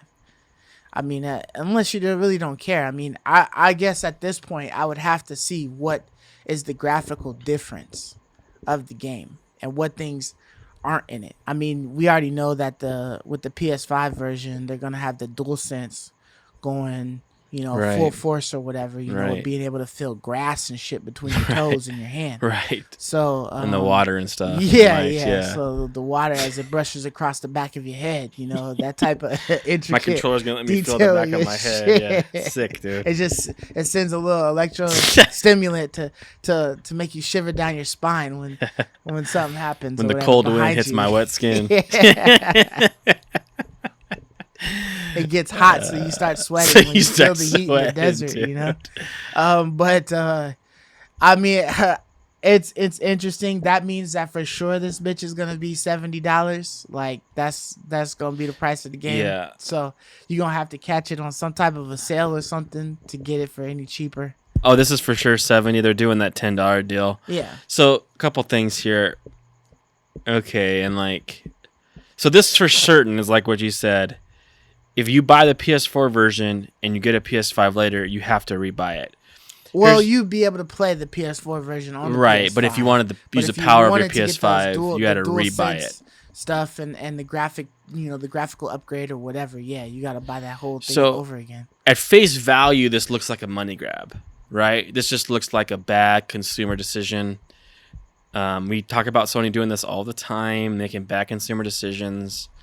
Microsoft doesn't do this.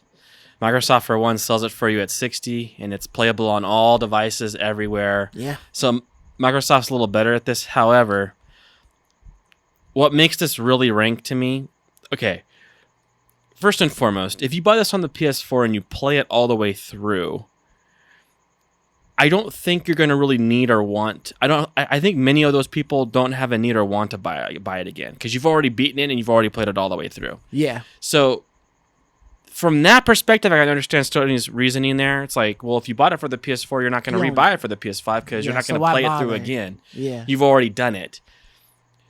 The reason why I don't like it, though, and why I think it's really rank, more so than just the fact, like you're mentioning, like it feels like they're making you buy it again, is because you can't buy a PS5 right now. So it's like, you're like, well, shit, man. Like, yeah, I would love to play it on the PS5, but I can't get one. Yeah, they're not on shelves. I can't go out and buy a PS5 and then buy the PS5 version. So if I want to play this game, I cannot get a PS5, so I'm forced to buy the PS4 version. And now you're stuck with it. And now I'm stuck with it. Unless you want to play again. Right, and I'm stuck with it. If they were like readily available and on the shelf, then I can understand this move by Sony. It's not as bad. It's still bad, but it's not as bad for the consumer. Right. If you got the PS5, you're going to get the PS5 version. Or and you're if good. You what does PS5, it matter? You could go and buy it, and then you get the PS5 version. But if you got your PS4 and you're not planning on getting the PS5, then you get the PS4 version. It doesn't matter much to the consumer. Right. It really just matters really badly right now because there's lots of people out there that want the PS5 version. Right. But they can't get a PS5. Yeah, and they're willing to pay for the game now, to play it now, and then they would just play it on their PS5 when they get a chance. But now you're telling me that I'm forever stuck with this PS4 version. If I go digital, I'm forever stuck with the PS4 version. That's like terrible. I can't experience the DualSense unless I repurchase $70. Again. Another $70 off of that. So I mean, the digital people are really hurting because it's not like they can just sell their old one, get 40 back, and then spend 30, right? And then, and they still paying the 70, but at least it's not that much more, But yeah, you just asked out, so it is what it is. I mean, that's my biggest beef here, is like people are gonna be like, well, damn, dude, now I'm stuck. I guess I'll buy the PS5 version and sit on it until I can eventually someday, who knows when, get a PS5. Yeah. Like, how rank is that? This is just so unconsumer-like for that reason that I cannot. It has nothing to do with like money all the time. It's just about like, this is just like not right. Yeah, no, that's definitely rough. I don't even know where they come up with these ideas on like doing that stuff, but at the end of the day, well, this is what I think it is. I'm gonna tell you what I think it is. I think this is Sony's way of like trying to make that committed effort to just transition to PS5. Like the showcase is coming out, it's just for PS5. Yeah, this is in the blog. Okay, and then now they're doing this. This is like, no, we want you to get a PS5, and that's cool. I get it. Just make the shit available. I can't get one. Yeah, so it's bad. Yeah, just make the shit available. If you're gonna give me those ultimatums, then make the shit available, for sure. Bingo. Yeah. So the last topic of the day, I know we had a lot of info to go through, man. It was just one of those weeks where all the shit it rained up, and it and was poured. Just like, feast or famine, and it feast. Out. Yeah. Next week it might just be solely PlayStation. We might just have to go through that. Yeah, and that'll be the show. But yeah. Yeah, but this last piece, the week before they had showcased Saints Row, right? Or was it all this week that they did it? No, this week they showed the gameplay. So the previous week at Gamescom they showed They the trailer. did show the trailer. They of Saints revealed Row. the game, but Right. this week had the gameplay. So this one, yeah, they decided to have developers talking about it once again. They had the for this one, I saw they had the main actress, the one who plays the boss, which would be the character Right. you would play. They had her kind of taking you through the world of Saints Row, and I'll let you go first as far as like what you thought of the gameplay and stuff. Yeah, like that. I was talking and whatnot. I was expecting something beautiful, like a next gen polished game. Mm-hmm. Like Grand Theft Auto, like just something. I was expecting. Oh, cool, a reboot. Like how we looked at Deadspace and we're just like, dude, man, like that's gorgeous. That's a reboot. That's pretty, right? And we looked at like Demon Souls. A lot of these reboots are like we're really impressed with. Yeah. So I was kind of expecting that when they showed the trailer for Saints Row.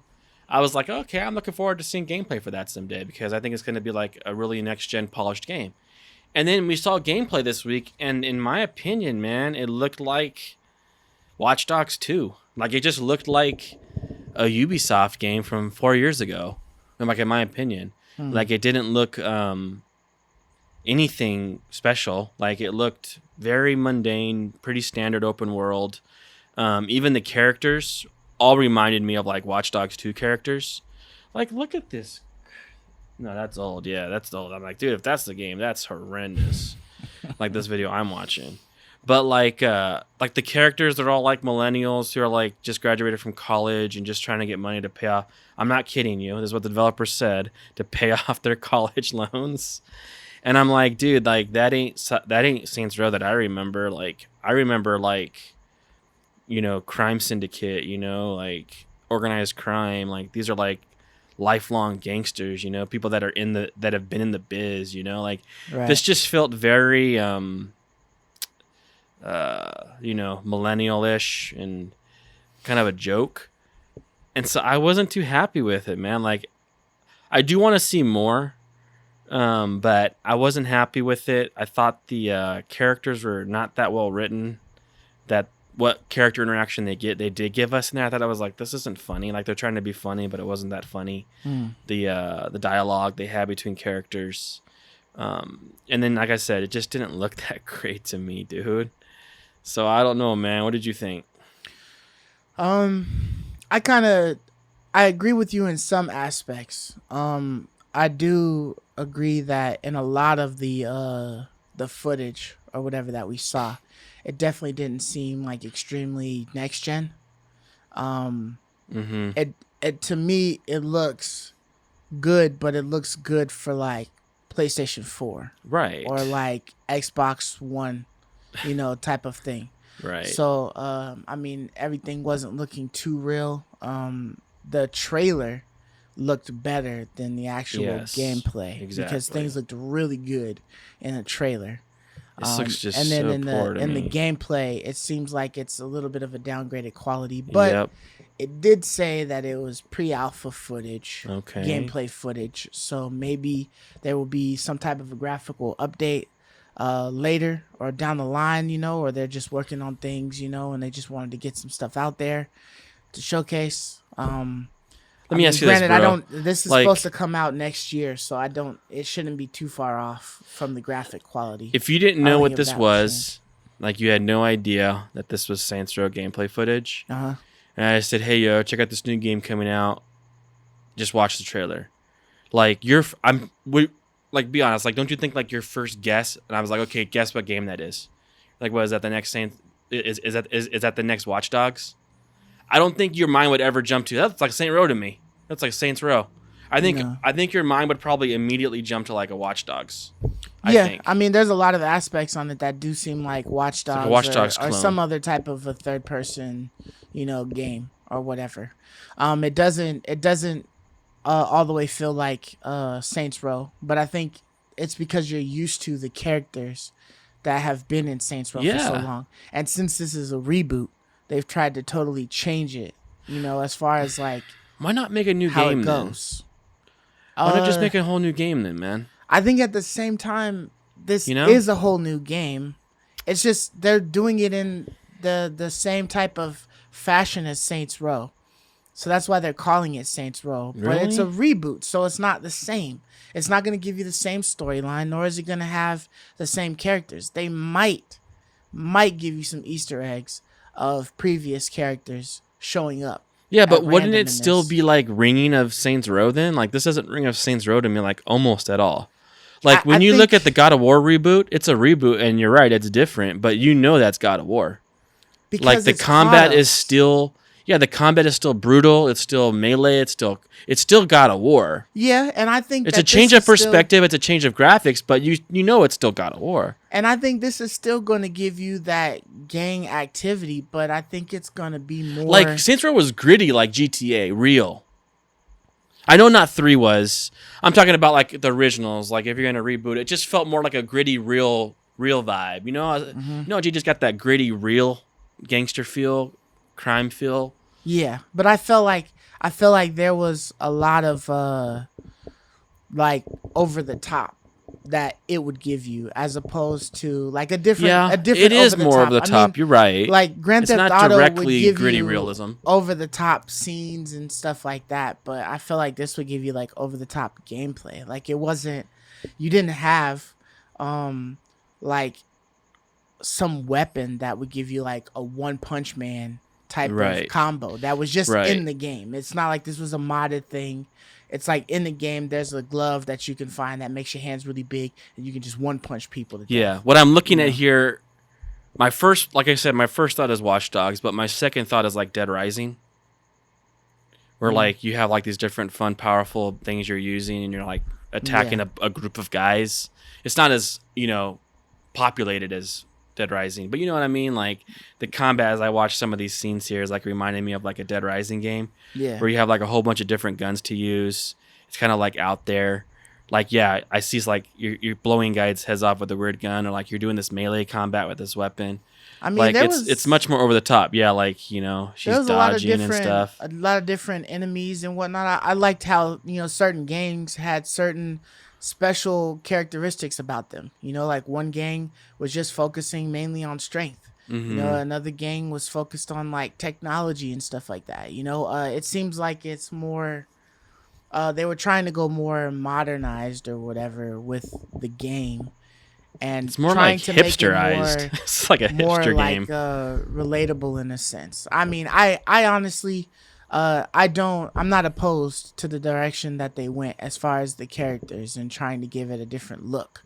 I mean, games are all about what ifs, right? So what if a bunch of college students from different walks of life got together and decided to try to change the game? Like, obviously, the synopsis that they're think it's giving so us funny. for this story of like a couple of kids wanting to pay their tuition is kind of like, it's funny. It's like weird. That's like, why It's would so you weird. why would you start a gang on this? But at the same time, like in Saints Row, I feel like they do the weird shit, So it's kind of like it's out of the box. But it's not just weird. It just feels like very like hipster,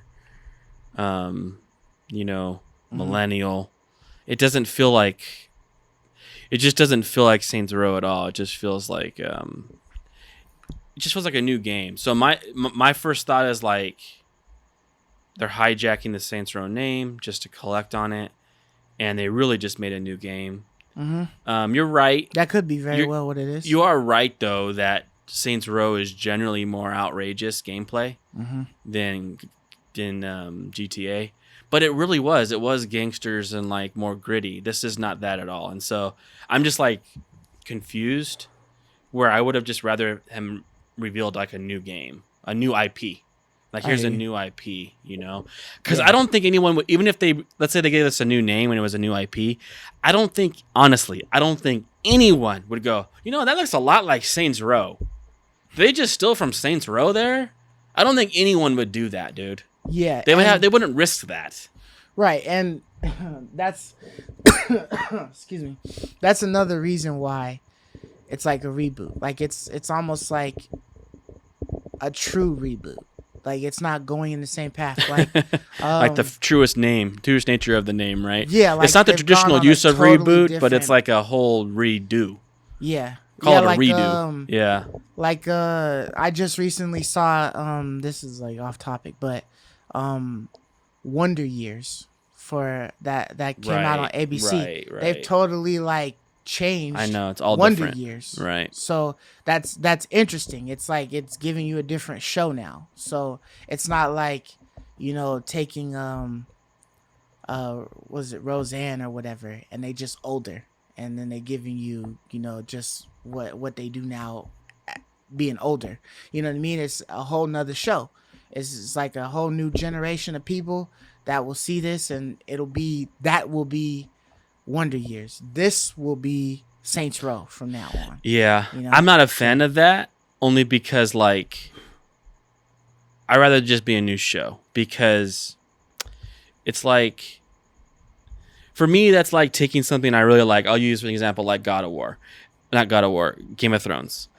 Game of Thrones is Game of Thrones to me. And I fell in love with Game of Thrones for what it is. And if, let's say, 20 years down the road, someone comes along and they reboot Game of Thrones and it's completely different than Game of Thrones, like, that is frustrating to me because they've changed and completely transformed what it was. I'd rather them just make a new IP rather than taking something and letting it be for what it was. Make something new. I'm fine with making something completely new. Why do you have to change what people fell in love with already? Like, I love the character Tyrion.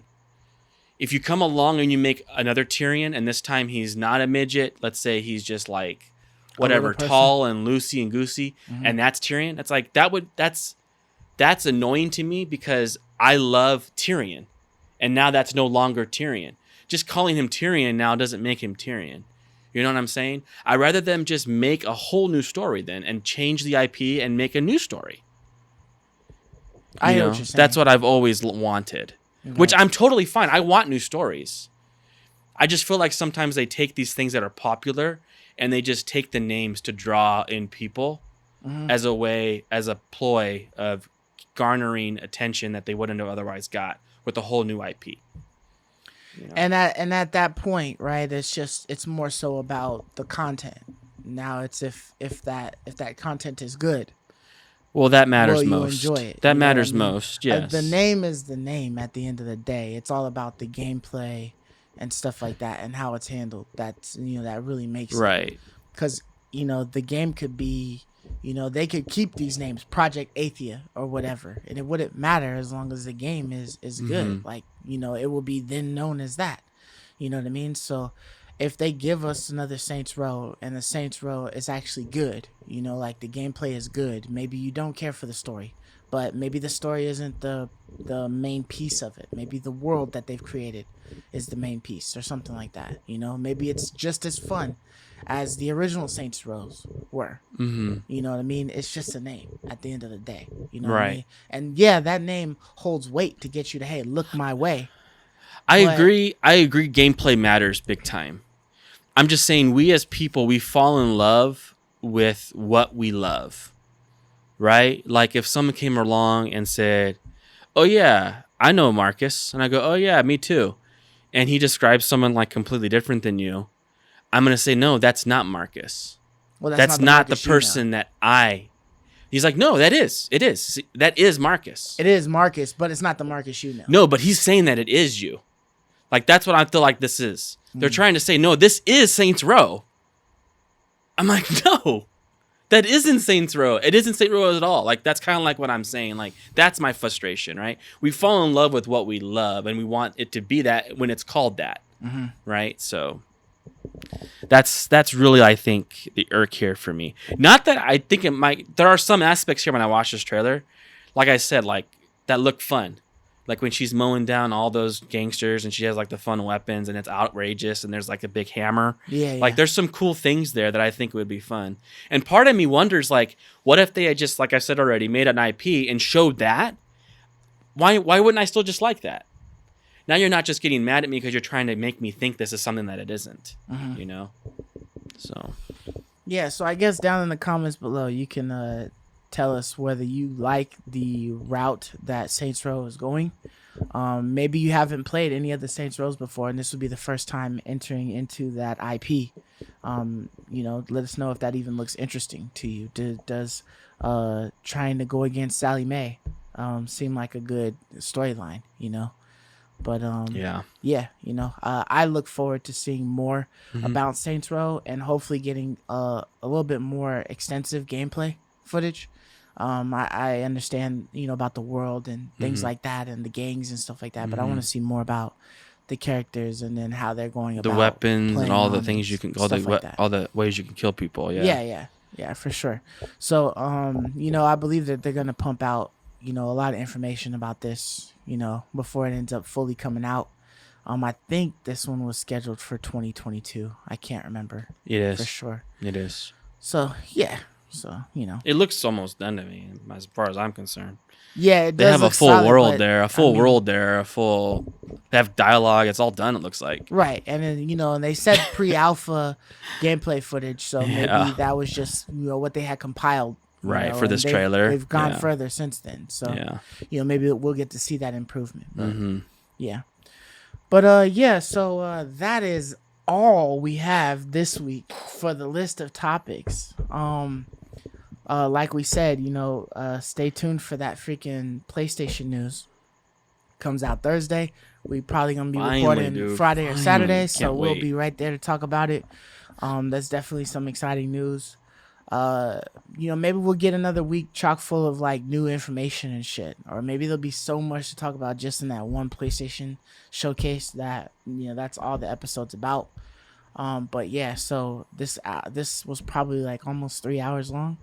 So it's like our biggest podcast ever, man. Probably the most news-filled podcast. We've had a couple of long ones, but events definitely not like as much news. We used to cut that shit down. This is nuts, man. Yeah. We want to make sure we got everything for you guys. We know it's not too many of y'all that actually watched the full video. If you made it here, man, code word WLG. Put it in the comment section. You're going to see this in the clip cut or whatever. So, yeah, just, comment WLG, down below. You made it this far. I know it's a couple of y'all real ones that watched the whole full podcast, and we do appreciate you guys. Totally, man. Those are the ones that we really care about. Those are we care about all of the videos that we put out, but those are the ones where we're talking about the games that we've played and giving you our first experiences or whatever with these games. So we share a little bit more information, at least in the first, 15 to 20, maybe 40 minutes or whatever, just about the stuff we've been playing. It's all about what we play. So if you guys are ever interested in what we've been playing, go back and watch the full video. Or if you're watching this one, and you skip to the end for some godforsaken reason, go back and watch the beginning of it, Yeah, the podcast is timestamped, man. You don't have to watch. You can just watch what we play. You don't gotta watch the little cuts that's chopped, here and there for this. Watch the whole thing and just skip to the points that you want to watch, But either way, we appreciate you. If you haven't yet, like, comment, and subscribe. And until next week, we'll catch you later. Deuces. Peace. See you. I love you, me.